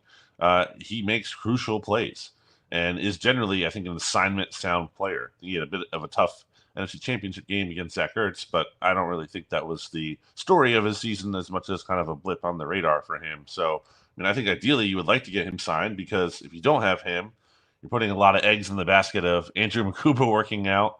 And obviously, Sidney Brown has a lot to prove here still. So, you know, I think it would be ideal if you could find a way to get him signed. Bill G, what do you think about the youth on this defense? And I even going right to where Reed is talking about him. Well, he did have Slay and Gardner-Johnson, two veteran players, you know, next to him in that secondary last year. Now it's Makuba and Ringo, two guys with no experience. I mean, and you can kind of make that statement across the whole defensive side of the team. I will say there are more experienced group of young guys than most young guys you'll find across the NFL. But do you think they've gone too far? Does that concern you at all? I know it's a young man's game. What's your take on that? Yeah, it is kind of astounding. I mean, a good friend, Jimmy Kempski, had put it out there. Their average age of the projected starting defense, you know, and that includes Keely Ringo, and we'll put Andrew Makuba in here too. It's 23.8 years. Like that's incredibly young. Yeah. That's there's players in the NFL draft, especially with the eligibility stuff these past couple of years that are older than that. They're 24, or at least in the rookie season. So Ty Robinson has got to be older than that. Yeah, right. I think. Yeah. So yeah, it's crazy. I do think, the starting experience, the big game experience, that all, helps. And I don't think it's like these players are, wildly, unproven and inexperienced. So I think that would be the bigger question mark than Young. I think Young is good, especially on defense, typically at a position too, like corner, where that's without, with exceptions aside, like Darius Slay last year, that's typically more of a young man's position. I think it's exciting in terms of the upside a lot of these guys have. I think, obviously they added Adoree Jackson. I think he's going to be an important player, not only for maybe like an Isaiah Rodgers role as a depth guy this year, but kind of just from what we've seen. I feel like, John, you can back me up on this, from his personality in the press conference. I think it's important to have some levity and some, maybe some sage advice in there. And I think someone like that is going to be a valuable addition this year, just from a locker room standpoint. Yeah, and the Eagles have been interested in Adoree for years. Wanted when he was a free agent and signed with the Giants, they wanted him that year. So always had interest in the player dating back to the draft, really. And that's one of those things that's sort of become a Howie sort of way of doing business. Go back and think about how you like guys in the draft. I got to ask about the TJ Watt stuff, which is, it's not real. It's just some Pittsburgh radio host brought it up and said Nolan Smith and something else. I don't know what Howie Roseman has to do. He has told the truth in public and said, they're basically in a maintenance off season. They're setting themselves up for the future and future contracts, which started this year with Cam Jurgens, maybe continues with Reed Blankenship, but it's really about Jalen Carter, Nolan Smith, Quinyon Mitchell down the road, Cooper DeJean, etc. He signed 12 players this offseason. None of them got more than 1 year. Yet every time, whether it was Miles Early or Trey Hendrickson or TJ Watt, people want to connect them to the Eagles. Is there any chance in BLG's mind? Remember, TJ Watt's under contract. He wants a new deal upwards of $35 to $40 million a year. Is that even, should we even mention the name TJ Watt in Philadelphia? Well, it's fun to talk about. So, it doesn't hurt to talk about, but I do think from a standpoint of setting expectations, it's just not happening. It's not even, I just don't think it fits, like you said, John, what the Eagles are doing. Like, they're not looking to spend that kind of insane money, let alone on an aging player, a really good, let's be clear. No one is debating. There's no debate in any of this about like how good TJ Watt is. That is not a point of debate. It's just a matter of the point of debate is like team building and what this team, the Eagles, have clearly, as you said, John, again, have signaled what they're trying to do, and realizing that like these moves aren't made in a vacuum. It's not like, well, if you're playing Madden or you're looking at on paper, maybe Nolan Smith and a mid-round pick or whatever for TJ Watt, like, that's a no-brainer in a vacuum. But added in the context of like, okay, you have to pay Jalen Carter probably maybe the highest defensive contract ever in NFL history next year, along with Nolan Smith if you keep him, and other young players that they have coming up here, and Quinyon Mitchell and Cooper DeJean. I know they were only rookies last year, but sooner or later they will be up for big paydays, assuming things continue to go well. So when you add that context, and also I think something that doesn't probably get talked about enough because it's not really so much in the interest of the fans as it is something Howie Roseman has to consider, and he has talked about, is the culture. And you have someone like Dallas Goedert this offseason who has to take a pay cut to stay. And I'm not saying you can't make moves just because of Dallas Goedert. But like, how does that look when you then go out and get someone who's disgruntled elsewhere and trade for him and bring him into this locker room, and you're giving him a big payday? Like, it's not just about Goddard again, but there's other factors and culture considerations there when you're paying players like that big money. and you have to make sure you're taking care of your own. So it's a lot more complicated than it is made out to be when you're just talking about like, oh yeah, you look at these things on paper. It's more complicated than that. Oh yeah, much more complicated. And I always say for people that want to, and you're right. I mean, I've heard that argument before. Well, can't we have some fun? Sure, you can have some fun, but my job is to be realistic. And I always say before you start talking about compensation, look at the contract first. Mm-hmm. Look at the contract, then talk about compensation, because the contract is a bigger part of it. And that's not fun because the business part of football is generally not as fun. So what if, and we'll have some fun now, what if Vic Fangio wakes up and goes into Howie's office and says, you know what, this isn't good enough on the edge. It's not good enough. Even in that scenario, which, by the way, I don't think he's at that point. In fact, if anything, I'm higher on Jalen Hunt than I was prior to the spring, just because he's gotten a little bit bigger. He looks comfortable. He looks confident. I don't think that's the case. But if Vic goes in there and says, these guys just aren't good enough in the case of Ojulari, Uche, or Jalen Hunt's not ready, even Nolan Smith. I mean, he did it for 10 games. Says, we got to get something. Does Howie derail his entire philosophy of this offseason? Because my answer would be no. What would your answer be? You might go get somebody, but more realistic.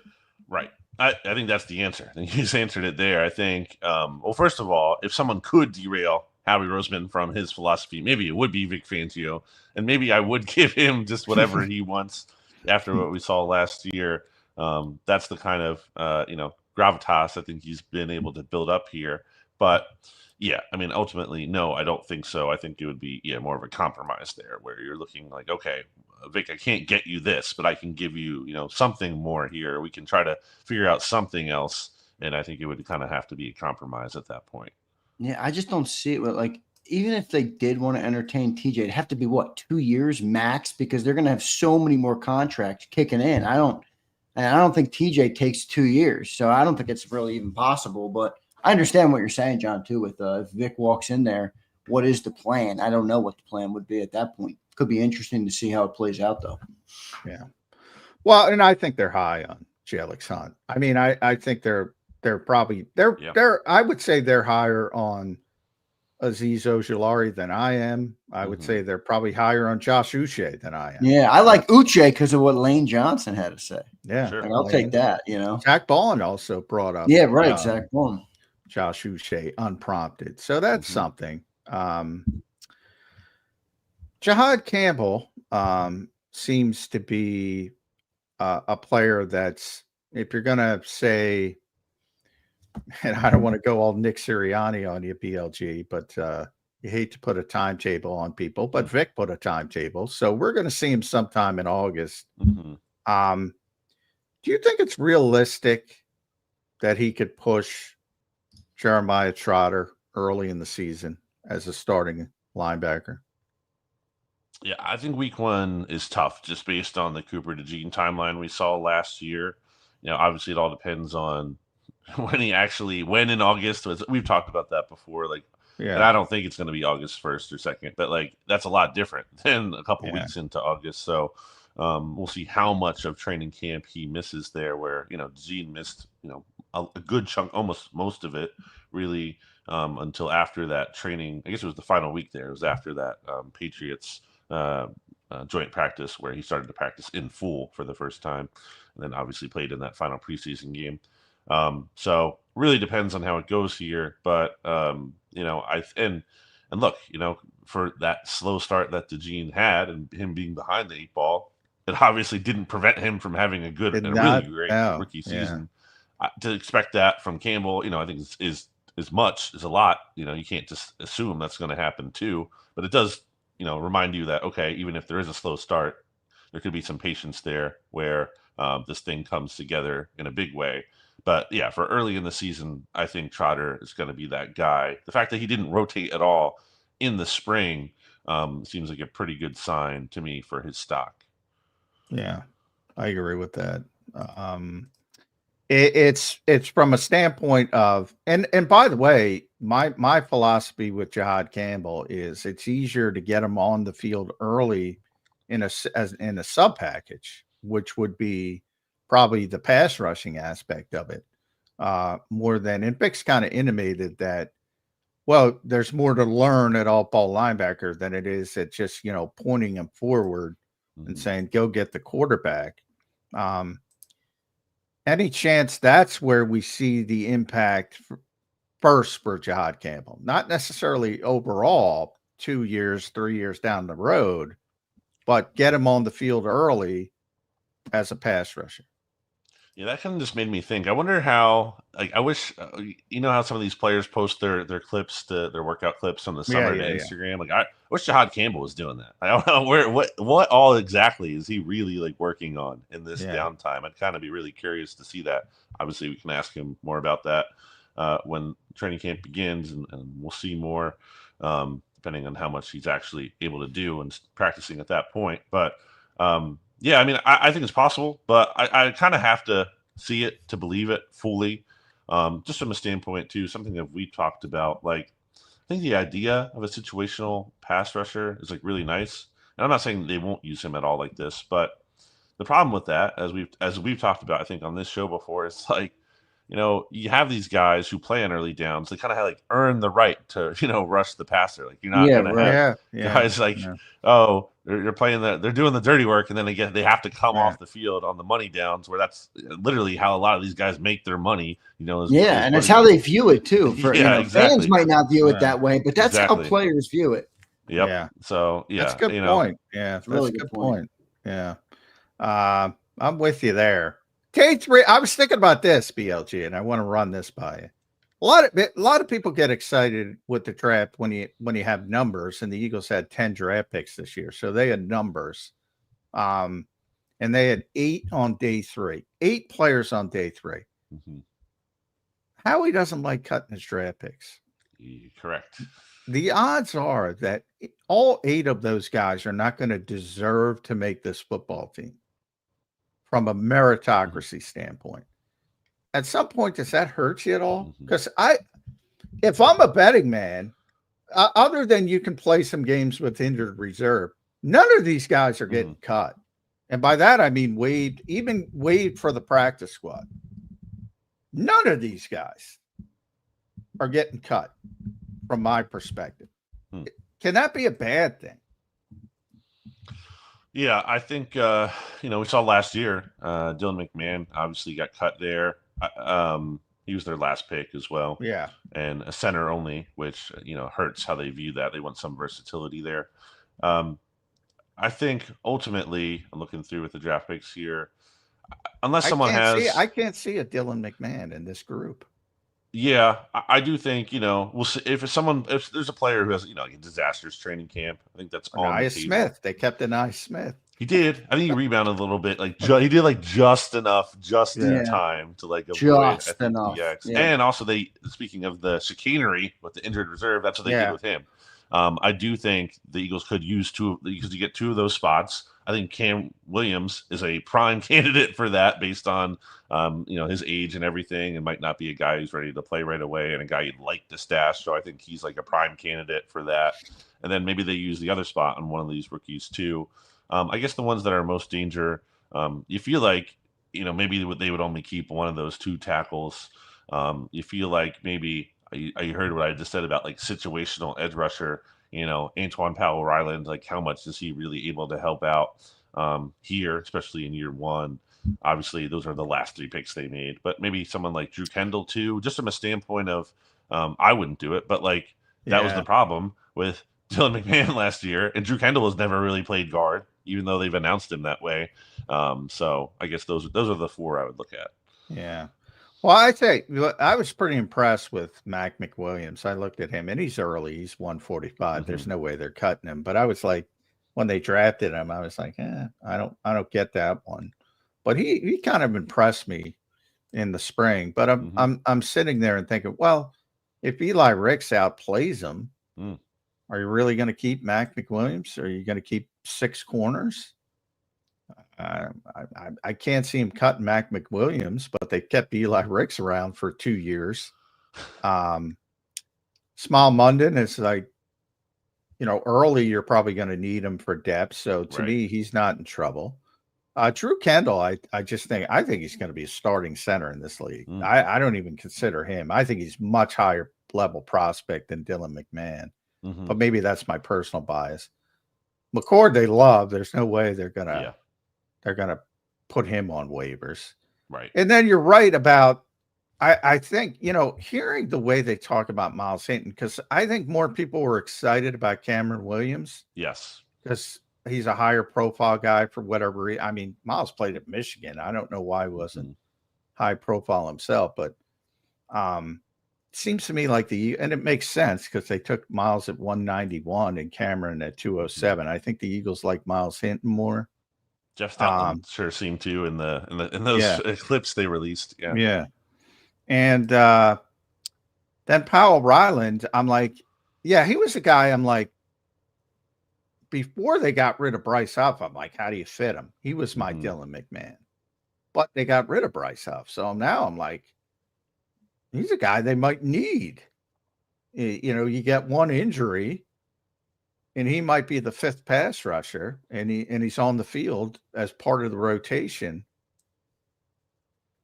Some might think that's good. They're going to keep all 8, but I don't know. Sometimes it's like they defer to rookie draft picks, and maybe there's guys we're not even talking about, like Lance Dixon at linebacker. Sure. Well, what if he plays better than Small Munden? They're not cutting Small Munden. That's kind of my lot. Do they lean too much towards? And I don't want to pick on Anias, but yeah. He didn't deserve to make the team even as a stash. He didn't deserve to make the team from a meritocracy standpoint.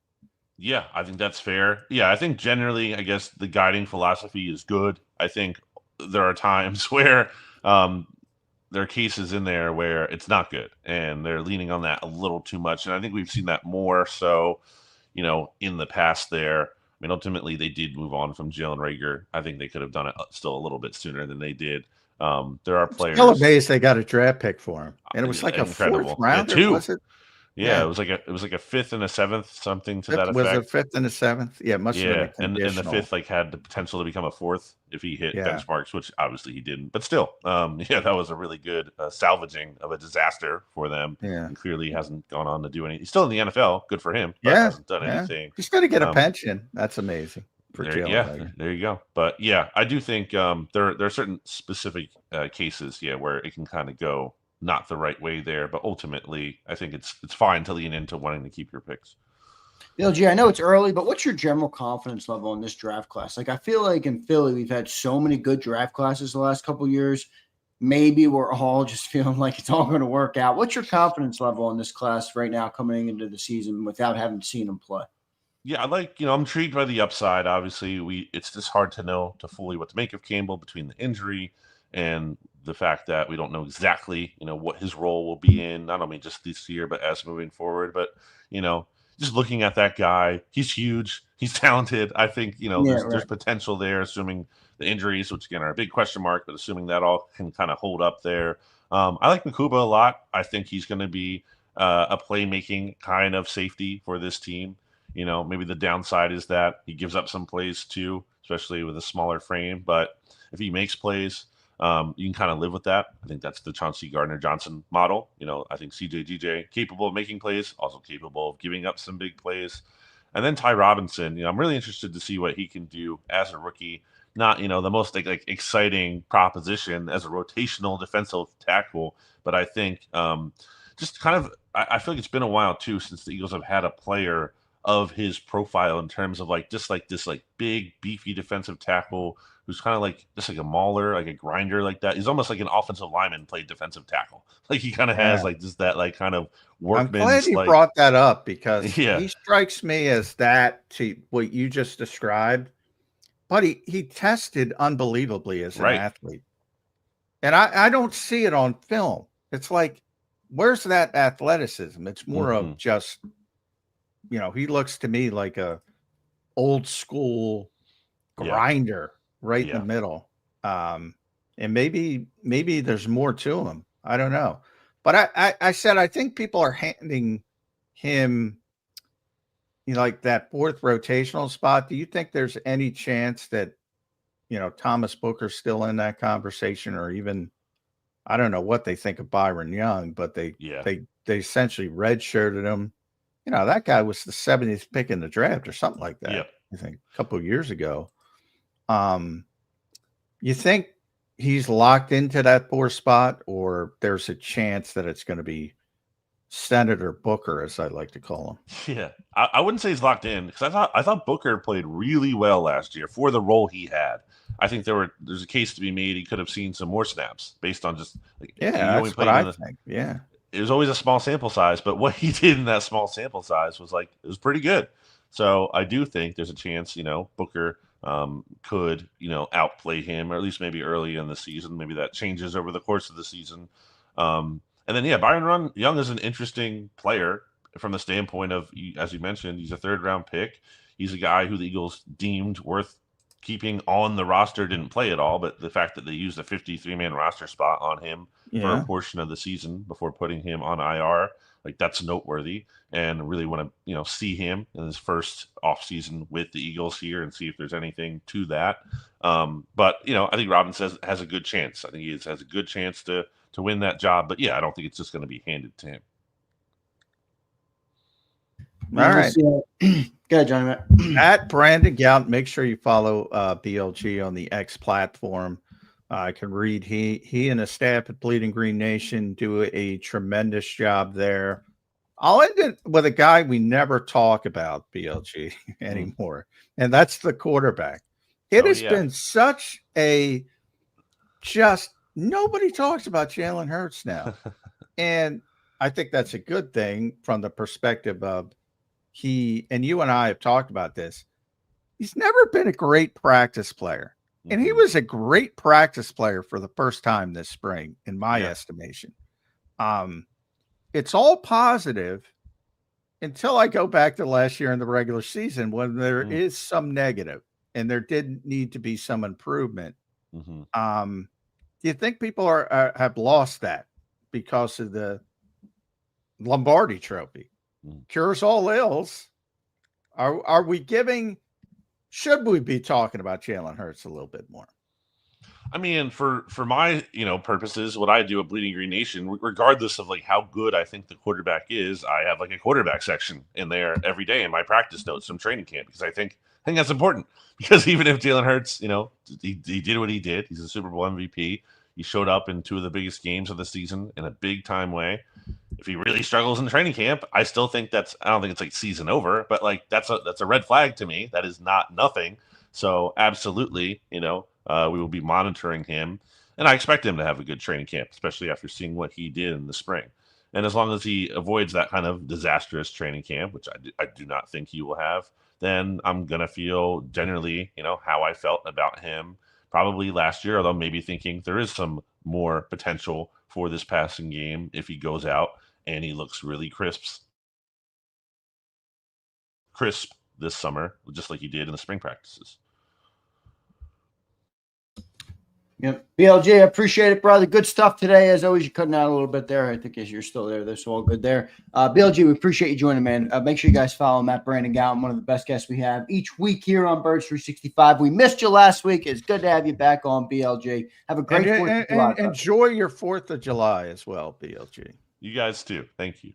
Thank you. There's BLJ joining us here on Birds 365. Great segment there. Johnny Mac, a little bit of get it back to the Eagles, as they say, So we got a little bit of everything. Yeah, a little bit of everything here. My apologies for talking about the Sixers for a half hour in the off season. Free agency, You don't have to apologize for talking about the Sixers, but you do have to take blame that you pissed me the fuck off, and now I'm going to have a bad Wednesday, Johnny Mac. Come on, man. I say the same thing. Don't let a sports team ruin your day. Yeah. Don't do it. Don't do it.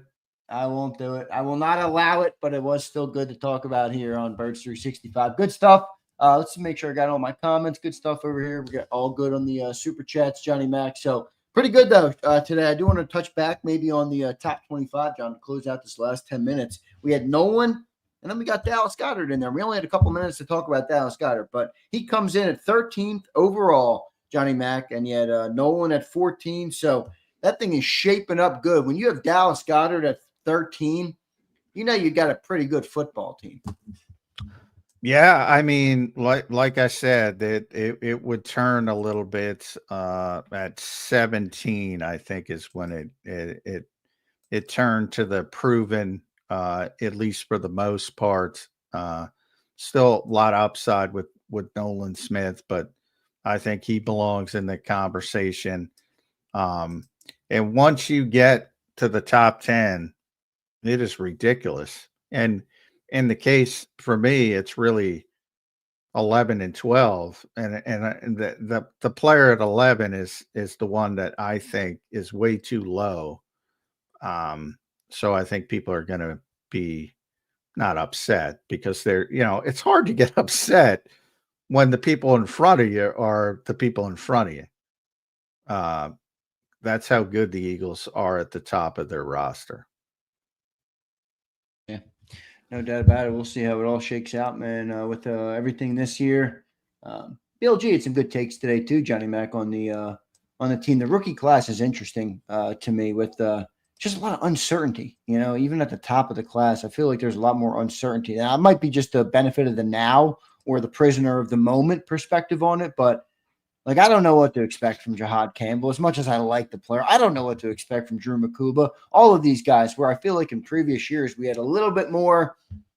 Devontae Smith, we felt good about. Jalen Carter, we felt good about. Like, I feel like we've had more of those in recent years. And I don't know. Well, yeah, and remember, for circumstance, because the Eagles have been good, Devontae Smith was the 10th pick in the draft.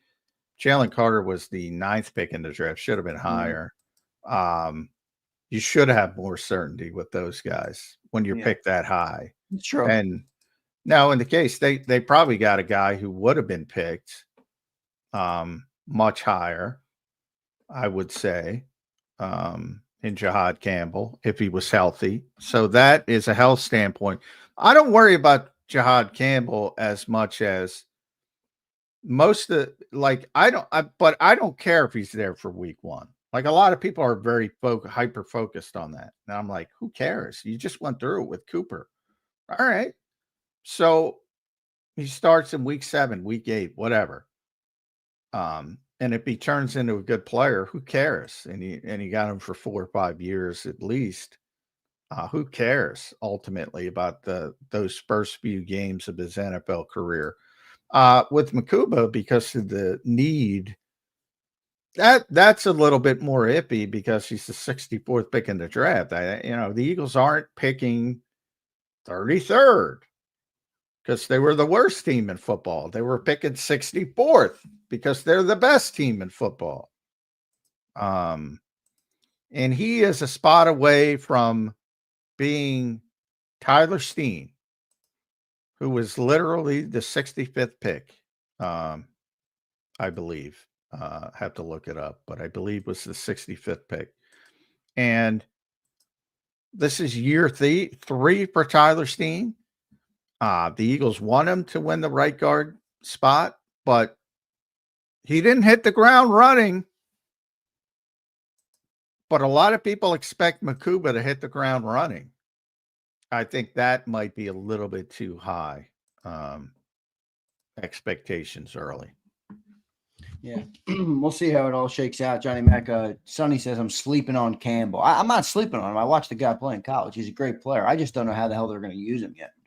Like, I can't wait to see. Nobody knows. Nobody knows. And I think nobody knows. And I think one of the reasons I don't think you've seen a player like this before. If it works out to where the Eagles want it to work out, there's no really compare. The Eagles have not utilized that type of player before, who can play on the edge and play off ball and toggle between both depending on the situation. They've really never had that player, certainly in recent history. So he's going to be very unique to what Eagles fans usually think of as a linebacker. He's going to be more than that if it works out.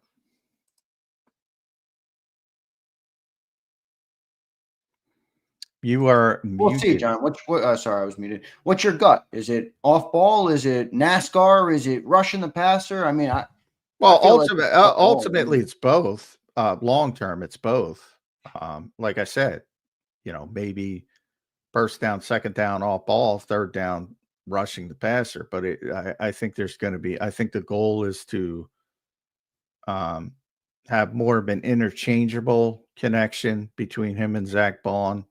So you can kind of fool the quarterback or make the quarterback wait who's coming, who's not coming on third down. I think that's the ultimate goal, to pair those two together and to create that kind of uncertainty pre-snap. I think that's what Vic is shooting for. How quickly he gets there, that's been set back by but they wouldn't have gotten him if he wasn't injured. They wouldn't have gotten him at 31 if he wasn't injured. So you might have to have some patience, but so what? Have some patience. Enjoy Jeremiah Trotter Jr. early and have some patience, and then Jihad will be on the field. Do you think Trotter's going to be good? I mean, I don't know. I've been debating this with Cilio. I'm not debating it, but he's like, I haven't seen it yet, dude. I'm not ready to say he's going to be good. And I'm like, I got confidence in the player. I got no idea. Well, nor should you. I mean, nobody has any idea. I think Vic would say that as well. But very good indication, as BLG mentioned. He took every first team rep in the spring, every single one of them. There was no rotating. There was a ton of rotating at safety. There was a ton of rotating at corner between Ringo and Dory Jackson. There was no rotating next to Zach Bond. It was all Trotter. And I think that signals that they're at least competent that he can hold down the fort early in the season. Yeah, me too. We'll see how it all shakes out. Johnny Mac, good stuff today, brother. One more show left on the week this week, tomorrow. So we'll do some fun things tomorrow heading into the 4th of July. The one thing I might do is I might go to your Twitter, John. You've been posting up the daily rewind. So I might load up your daily rewind tomorrow. And we'll flip through the images and kind of have you opine, give some opinions. We'll talk about the players who are in them, any of those things. So we'll kind of have a little bit of fun tomorrow on a Thursday edition. It'll be our version of a Football Friday because there will be no Football Friday tomorrow. And then 4th of July, brother. You got any plans for 4th of July or what? My life is similar to the Eagles' schedule. I'm alerted of things late. Yeah. And as I said yesterday, I do as I'm told. But yeah, I'm sure I'll be grilling. We have a big 4th of July parade locally that goes right by my house. So oh, nice. That's always a big deal. Not for me, but because I have to make sure everything looks perfect. So, yeah. So are you saying it's a pain in the ass? Actually? It's a major pain in the ass. Then people want to come sit out in front of me. It's a major pain in the ass. Major. Come on, Johnny Mac, be a man of the people. Smile and shake hands. And yeah. Come on, Johnny Mac. Well, the only positive is I don't get the people wanting to talk about the Eagles because, they're local people that know me. But because, if you meet me at do they know you? They know what you do? A lot of the people around some do, some don't. I don't broadcast it, but most do. Most that are Eagles fans know. But, I don't like to talk about the Eagles in my personal life. Believe it or not. I get it. I mean, you do it all day for a living, and But I will say it's just a common thing in our world. Like I go to my girlfriend's house, and she's got family, her cousins, and they all know I talk about the Eagles. So that everybody wants to talk about the Eagle. You know what I mean? Yeah. I mean, you can imagine. Yeah. I mean, and I'm like, I don't want to. I try to steer it pretty quickly away from it. I hear you. All right, J Mac. Look, Emre says you're going to be calling the cops on people after 9:15. Any truth to the rumor, John? Well, the parade won't be. I don't think the parade starts till like 10. So I'll start calling the cops after it's over at like 11:30. There you go. Emirates, good stuff. Johnny Mac, appreciate it, brother. Great show today. One more on the week. We'll catch you tomorrow on a Thursday edition, Johnny Mac. All right. Thanks, everybody. All right. Well done. There's Johnny Mac joining us here on Birds 365. Great show there. Today, a little bit of Sixers talk, a little BLG. Mike Gill here on the show today. So good stuff as always.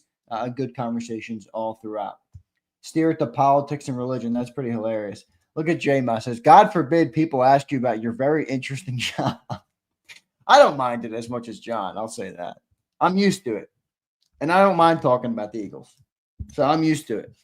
But no, it is a thing though, like J-Ma, for when you work when you do what we do, it's just like, I don't know, if somebody works at a car dealership or somebody is, a factory worker or somebody works at a restaurant, like I don't think people get asked as much about their job. It's more, how you doing? How you doing? So he's a grump. Sheesh, J-Ma. I do call him the curmudgeon McMullen for a reason. The curmudgeon McMullen for a reason. But I do love him. All right. I do love him. So good stuff. Sonny, I can't believe you said I'm sleeping on Campbell. I'm not really sleeping on Campbell. I'm not. I feel good about Campbell.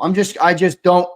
I think there's a lot of unknown around Campbell, more so than not as much about what I know, like whether the player will be good, but more about where the player is going to be good. Where are they going to use him for him to be good? So I get it. Tim M says nothing worse than talking shop outside of work. That doesn't bother me as much as it bothers John. I am used to it. I mean, I got, my girlfriend's cousins are all around, my age or younger. Most of them are actually younger. So they're fascinated by it, but it's cool. It's all good. I said, just subscribe to the channel and I'll be good. All right. Just subscribe to the channel, drop a comment, drop a like, drop a super chat, do what you got to do to support. And then I'll talk to you about the Eagles. All right. So good stuff, everybody. Anybody got good 4th of July plans? What are you guys up to? Anybody want to share what they're doing in 4th of July? I'll chop that up a little bit. Big Mike, I live in Hershey. Your girl lives here. Big Mike, are you messing with me right now? Yo, Big Mike. I mean, Big Mike, it's all fun and games and everything. Are you messing with me right now, Big Mike, or am I reading this wrong? Big Mike, do you want me to put you in a blender, Big Mike, or am I reading this wrong? I mean, I might have to blend Big Mike up for a second. Put him in a Ninja Creamy. Done. Great show. Peace and love. Thank you, brother. Oh, I like that, Emrys. Emrys, you and your wife do some cool things. I like watching your stories. You guys are big runners. You guys running all over the place, man. You're running all over the place. But shout out to you. And I believe it's your wife, right, Emrys? Good stuff, man. Good stuff. Enjoy West Texas to do some hiking. That's pretty cool. Emrys is our Texas guy. See, Emrys is a valuable asset to the JAKIB community because he's out there spreading the Eagles' joy to the miserable people of Texas. All right. To the miserable people of Texas. Like it. Real Zeal says 4th of July, going to chill by the pool, go to the park for the band and fireworks. Real Zeal, I love it, brother. You getting out the old Porsche? Come on, Zeal. You getting out the Porsche? Chris Scott says having a barbecue with the family. Beautiful, Chris. Nothing better than barbecue and family time, man. Love it. Secunda, what do you got going on, man? You going to another, Secunda's going to 4th of July. It means Secunda is taking to the streets to protest this nation. Secunda, I love you, brother. I love you. Took the Porsche to the office today. Love it, Zeal. Well done. Master Eagle, food and fireworks. I love it. I love it. Lots of miserable Cowboys fans. Yeah, there is. There is, no doubt. Slagger says, I don't know what's worse, having to deal with my brother-in-law at the cookout or listening to all the morons shooting off unsanctioned fireworks from their backyards. That's hilarious. Slagger, your brother, you got a big mouth brother-in-law? Is that what I'm getting? Slagger's just trying to chill at the family event and the brother-in-law won't shut up. Is that what's going on there, Slagger? I'm going to need some more info about that. Having to deal with my brother-in-law at the cookout. Yep. All right. So Slagger, he says, yep. Yeah. Slagger's got the annoying brother-in-law. You hate to see it. You hate to see it, Slagger. It's the cross we bear. Slagger's a curmudgeon. Slagger, can you confirm or deny? Slagger's in that Johnny Mac curmudgeon camp. That's pretty funny. Dank Bird Gang working every day until next Tuesday. Dank, keep grinding, brother. There's some honor in that as well, my friend. I can appreciate that. All right, I can appreciate that. So keep your head up. Keep grinding, brother. Keep grinding. Where's Secunda? Is he doing anything? I wanted Secunda to answer me, but I guess he got upset with me saying he was going to protest.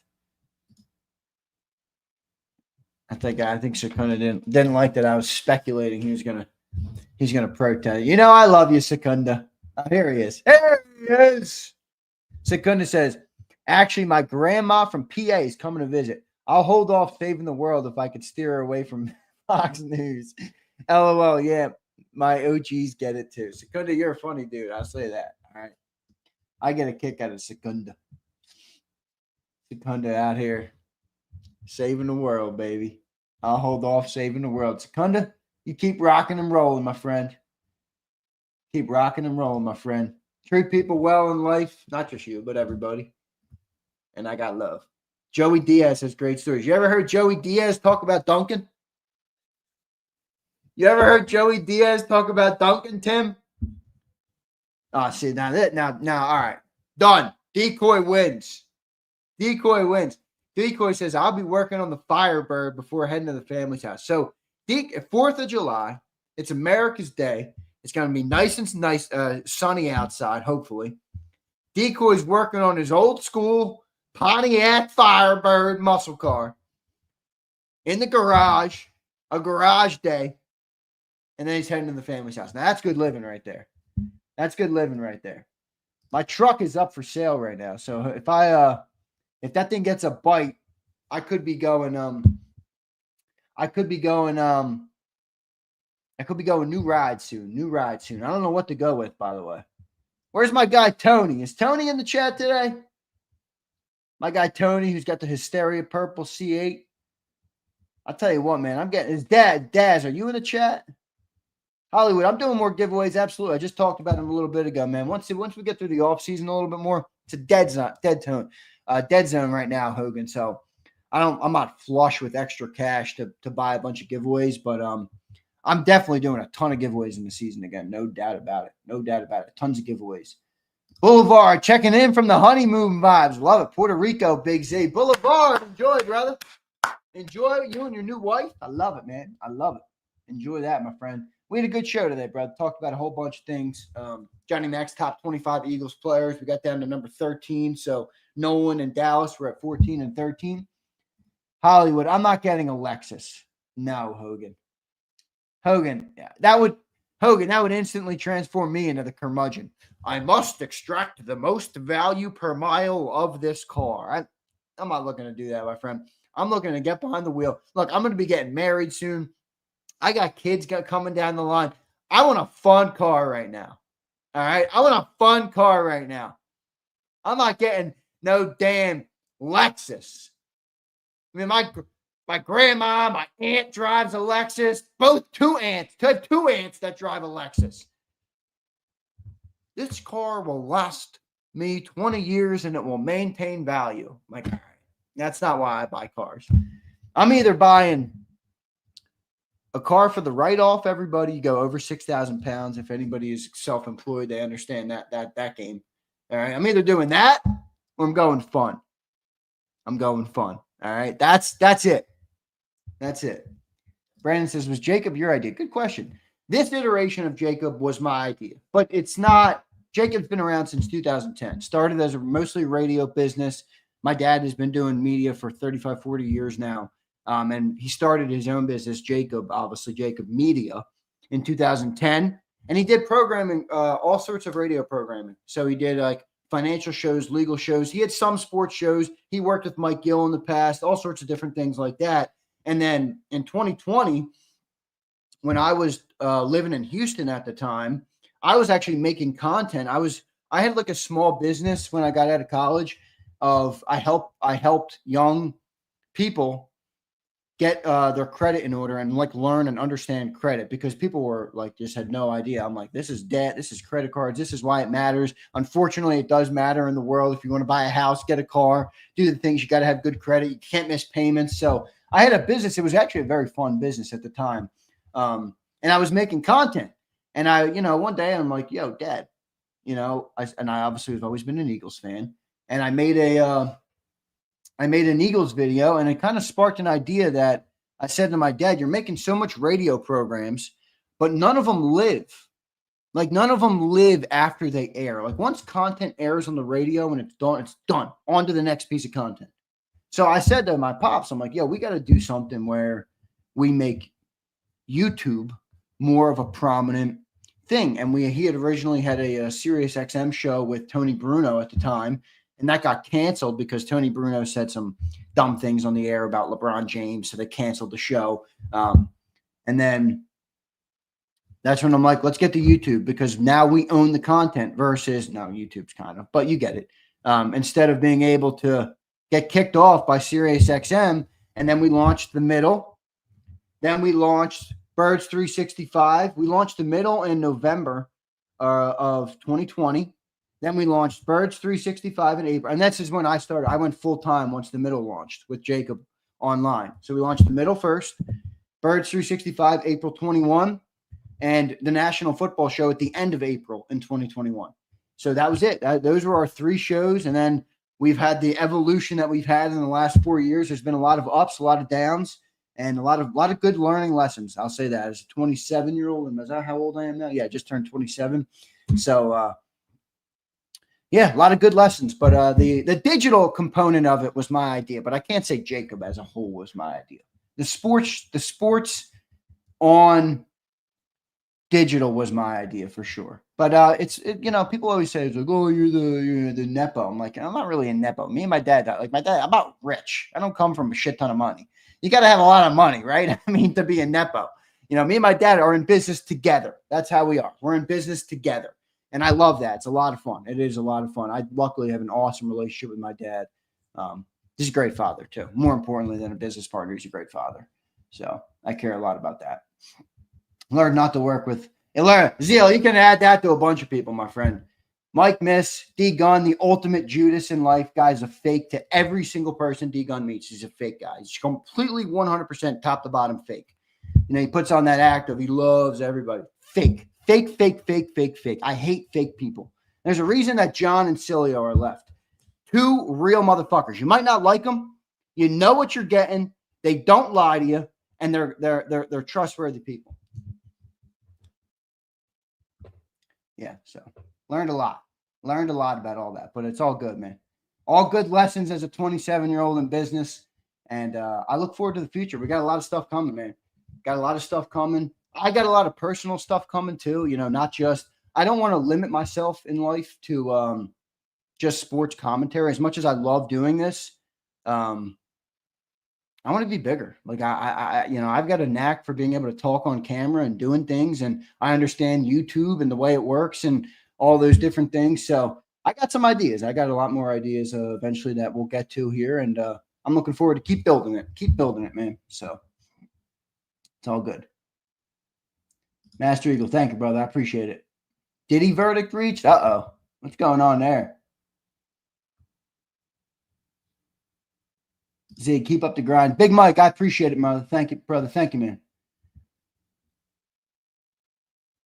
Yep, there you go, Tim. You've been here a while then. He says, I remember I would listen to that during COVID until Bruno got canceled by some leftist journalist. Yeah, he said about LeBron, the comment that we got kicked off the air from, because it was our show. We owned the show. Bruno worked for us, and we were selling sponsorships through Sirius XM. And at the time, we had just gotten, really, it was like a breakthrough moment, kind of, for our business, just in a sense of, for my dad more, because I came into the picture a little bit after this, but I was part-time doing some part-time stuff with them. And we got a huge deal with DraftKings. Like at the time, this is 2019, 2020, early 2020, when the sports betting companies like started to spend big money on sports content. And we got a big deal. And then like a month later, literally, he said something about LeBron not reading. You know how like there's that working joke how every time LeBron opens a book, it's at like the first 10 pages or something. So he made it was a off-putting joke. It wasn't necessary, but I didn't think the show should be canceled from it. And they canceled the show, and that's how it goes. So, yeah, but it sparked what we are today, so I can't get too upset about it. It's all good lessons. All good lessons. Key says the D-Gun just catch a stray. I'll say it right to D-Gun's face, bro. He is a snake. Keith, you know how some people you meet and they're like, wow, that guy is so nice. Like, he's just like, he's nice. But some people, it's fucking fake. It's fit. It's all self-serving. That's him in a nutshell. And I do not care about saying it on air. So anybody who's like, oh my God, Tanner's talking shit. Yeah, I'll say it to his face. I said it to his face, and I'll continue to say it to his face. He is whatever. I'll move on. But I'm not here to make friends. All right. I'm not here to make friends. You guys are my friends, not all those fuckers. All right. But good stuff, everybody. I appreciate it, man. July 4th. This is a fun weekend. All right, it's a fun week. I hope everybody has a great week. You guys had some good ideas, good things you guys were doing. So that's pretty cool. Pretty good stuff there. Yo, Alfredo, I saw your tweets today. I wake up this morning like 6 a.m. I load up Twitter, man. I got like tweets from Alfredo because I guess yesterday I told him CD Lamb is better than Smitty. He goes, Zander Krause, when CD makes this catch, you can get back to me. And then he says, pause, I got to get on your ass, Zander Krause. The last catch on this video, and he's sending me videos of Devontae Smith. Devontae Smith has made shots on CD whole NFL career. Come on, bro. Smitty is elite. His whole career this far only dropped like 6 passes. So Alfredo is mad at me for saying that. Alfredo, I appreciate the tweets, brother. I appreciate it, brother. Yo, Brandon, one day I'm going to give the stories on everybody. That's the funniest part. You know what the funniest part is, Brandon? Is that people write all these bad things about JAKIB. And I'm like, you guys don't understand. The hardest part about what I've done for the last 5 years is deal with egomaniacs. That's what it is. You're dealing with personalities, and a lot of them have big-ass egos, right? So, and I was behind the scenes at the time. I wasn't on the air. I was just producing. I managed every show. I talked to them before and after the shows and in production meetings. But I was not on the air. So I'm this dude who hears everything, but they don't think I'm mean. Oh, yeah, I'm this young dumbass. Like, they don't care about me, right? They're like, oh, they treated me like the dirt on the bottom of their shoe. And the funniest part is I remember everything. I remember everything, the way all of them acted, the way they treated people, me, the way they were self-served. Some of them, it's not everybody's a bad person. I'm not saying that. I'm just saying the stories that I have from being behind the scenes, I can guarantee you some of them would have handled them different if they knew that I was eventually going to be on the air and talking to the community. I mean, a lot of people are fake. I'll say that. A lot of people are not what they seem. One thing I promise to you guys is you might not like me. Some of you might like me. Some of you might dislike me. Some of you think I'm whatever, funny or dumb or smart or this or that. I don't really care. I'm always going to be real. You will know what I'm like. Okay. You meet me in person, I'm like I am on the air. That's the God's honest truth. I don't know how to be anything different. I've always been that way since I was a child. Yeah, I got Siglord. I got receipts, brother. A lot of them. See, Bruce says, is Joyner an asshole? Joyner, this is the thing I like about Seth. You know what you're getting, right? Like, I'd rather you be like that and I know what you're getting than you fake it to my face. So no, Joyner's not an asshole. He's just the type of dude he is. He's a little bit of a hard ass type of dude, you know. But I have no issue with Seth. Seth is probably one of the dudes I had the least of an issue with. Zio, I'll hold off comments on her. Yeah.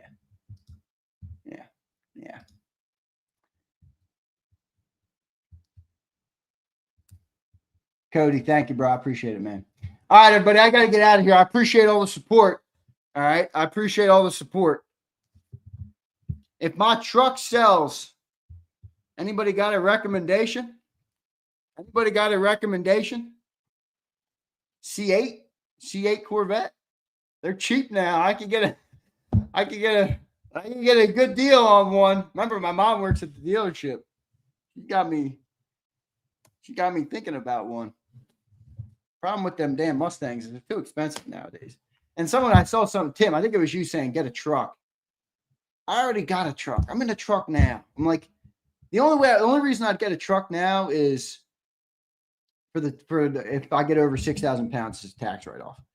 So that's the only reason I'd go truck right now. Like I said, I got kids coming in the future. I'm going to get married soon. Like all of these things coming. I'll drive a truck forever. Like by the time I turn 30, I'll probably have a truck from when I'm 30 to when I'm 80. I can do that forever. I got to get something with 2 seats right now. Give me something with 2 seats and a V8. Come on, baby. Zeal, you're a car guy. This is what I love. See, this is why me and Zeal connect. Even when we disagree with each other, we got a connection. I got a new mid-engine Corvettes are nice. I got one in the garage. Yeah, they're sick, dude. They're awesome, man. Zeal, there's some great deals out there right now, dude. Truck should be second car. Yeah, I kind of agree, Tim. I'd love to keep my truck, but the offers I'm just getting some really good offers. I got a boatload of equity in that thing. So Bruce says, don't get married. Bruce, I will not take your doom and gloom approach and apply it to my life. But I love you, Bruce. I love you, Bruce. Trucks are helpful moving. Yes, they are. My brother's got a nice ass truck. That's what my brother does, Tim. He's got a second. His truck is his second car. So big hot shot, my brother. I love him. But all right, everybody. I appreciate all of you guys. No minivans for me. All right. Give me that C8, maybe. I don't know. They're expensive. The Mustangs. I've been a Mustang guy since I was a kid. I got a big sign in my room. ZK's Mustang Garage. It lights up. It's freaking sick. I'll tell you this, though. I look at the price of Mustangs now, and I'm like, what? Mustangs used to be like the cheap car you get when they're fun. Not the case anymore. What up, D. Hughes? Your boy got that big-ass deal yesterday, bro. $71 million. Holy shit. He going Kia. M. Reyes, you got to be kidding me. You got to be kidding me, dog. Tariffs, baby. Are tariffs affected right now? I don't know. I'm going used anyway, probably. I'm going used anyway, bro. D. Hughes got that. He's all pumped up about that Shea Gilgis. All right. Look, Terrence, here he is. I just had my first kid and had to get an Explorer. I missed out on my Mustang opportunity. See, I'm next, Terrence. I can't let it happen. Fredo, see, smart man, Fredo. Smart man, Fredo. So I listed my truck this week. You know, one of the it's a telltale sign of somebody. If somebody sells their car and doesn't detail their car before they sell it, I think that says a lot about a person. I hate to say that, but I think it's the truth. How do you sell your car? How do you list your car knowing if you do a $50 detail, $100 detail, or just time, sweat equity would make the eyeball that much better? Yeah, my truck looks beauteous right now, so I just cleaned it up. Let me turn off my portrait. Wait. Oh, yeah. So I got it all cleaned up. There's the RAM. Thing is in perfect. Guys, it's a 65,000 mile truck right here. 2019. Absolutely 100% perfect condition. That's how I keep my trucks. That's how I keep my cars. All right. Perfect condition. I keep my trucks. I know, Emrace. But I always planned on selling this truck. That's why I never did anything to it. I didn't put anything on it. I didn't update it at all. So, but yeah, truck's in perfect condition. Listed up. We'll see. We'll see how it all goes. All right, everybody. Love all you guys. I really do appreciate each and every one of you, especially the guys who are here like every day. Keisro's here. M. Reyes, Dank, John, Secunda, Steve Ike, Tim M. I love everybody, but you guys are. I mean, you guys show up every single day, man. I appreciate the hell out of you guys. You guys really make the vision possible and make my life goals possible in a way. You know what I mean? I work for myself. Me and my dad have our own business here. I'm my own boss, and not everybody can say that. It's a big burden, but I love it. I love what I do. I'm proud of what I do, and I wouldn't be here without you guys. So I do appreciate each and every one of you, brother and sisters. If Izzy B's in here, if Bird Gang Girl's in here, if Kirsten's in here, we got a lot of awesome ladies as well. So I appreciate all of you guys. See you next time, everybody. You've been listening to Birds 365, the destination for the passionate Eagles football fan who bleeds green. If it's Eagles football, we're talking about it. Debate inside the locker room and guests that are some of the greatest football minds from around the region. We hope you enjoyed the show. We know we had a blast. Make sure to like, comment, and subscribe, and we'll be back soon. But in the meantime, hook up with us on social media at JAKIB Sports. See you next time on Birds 365.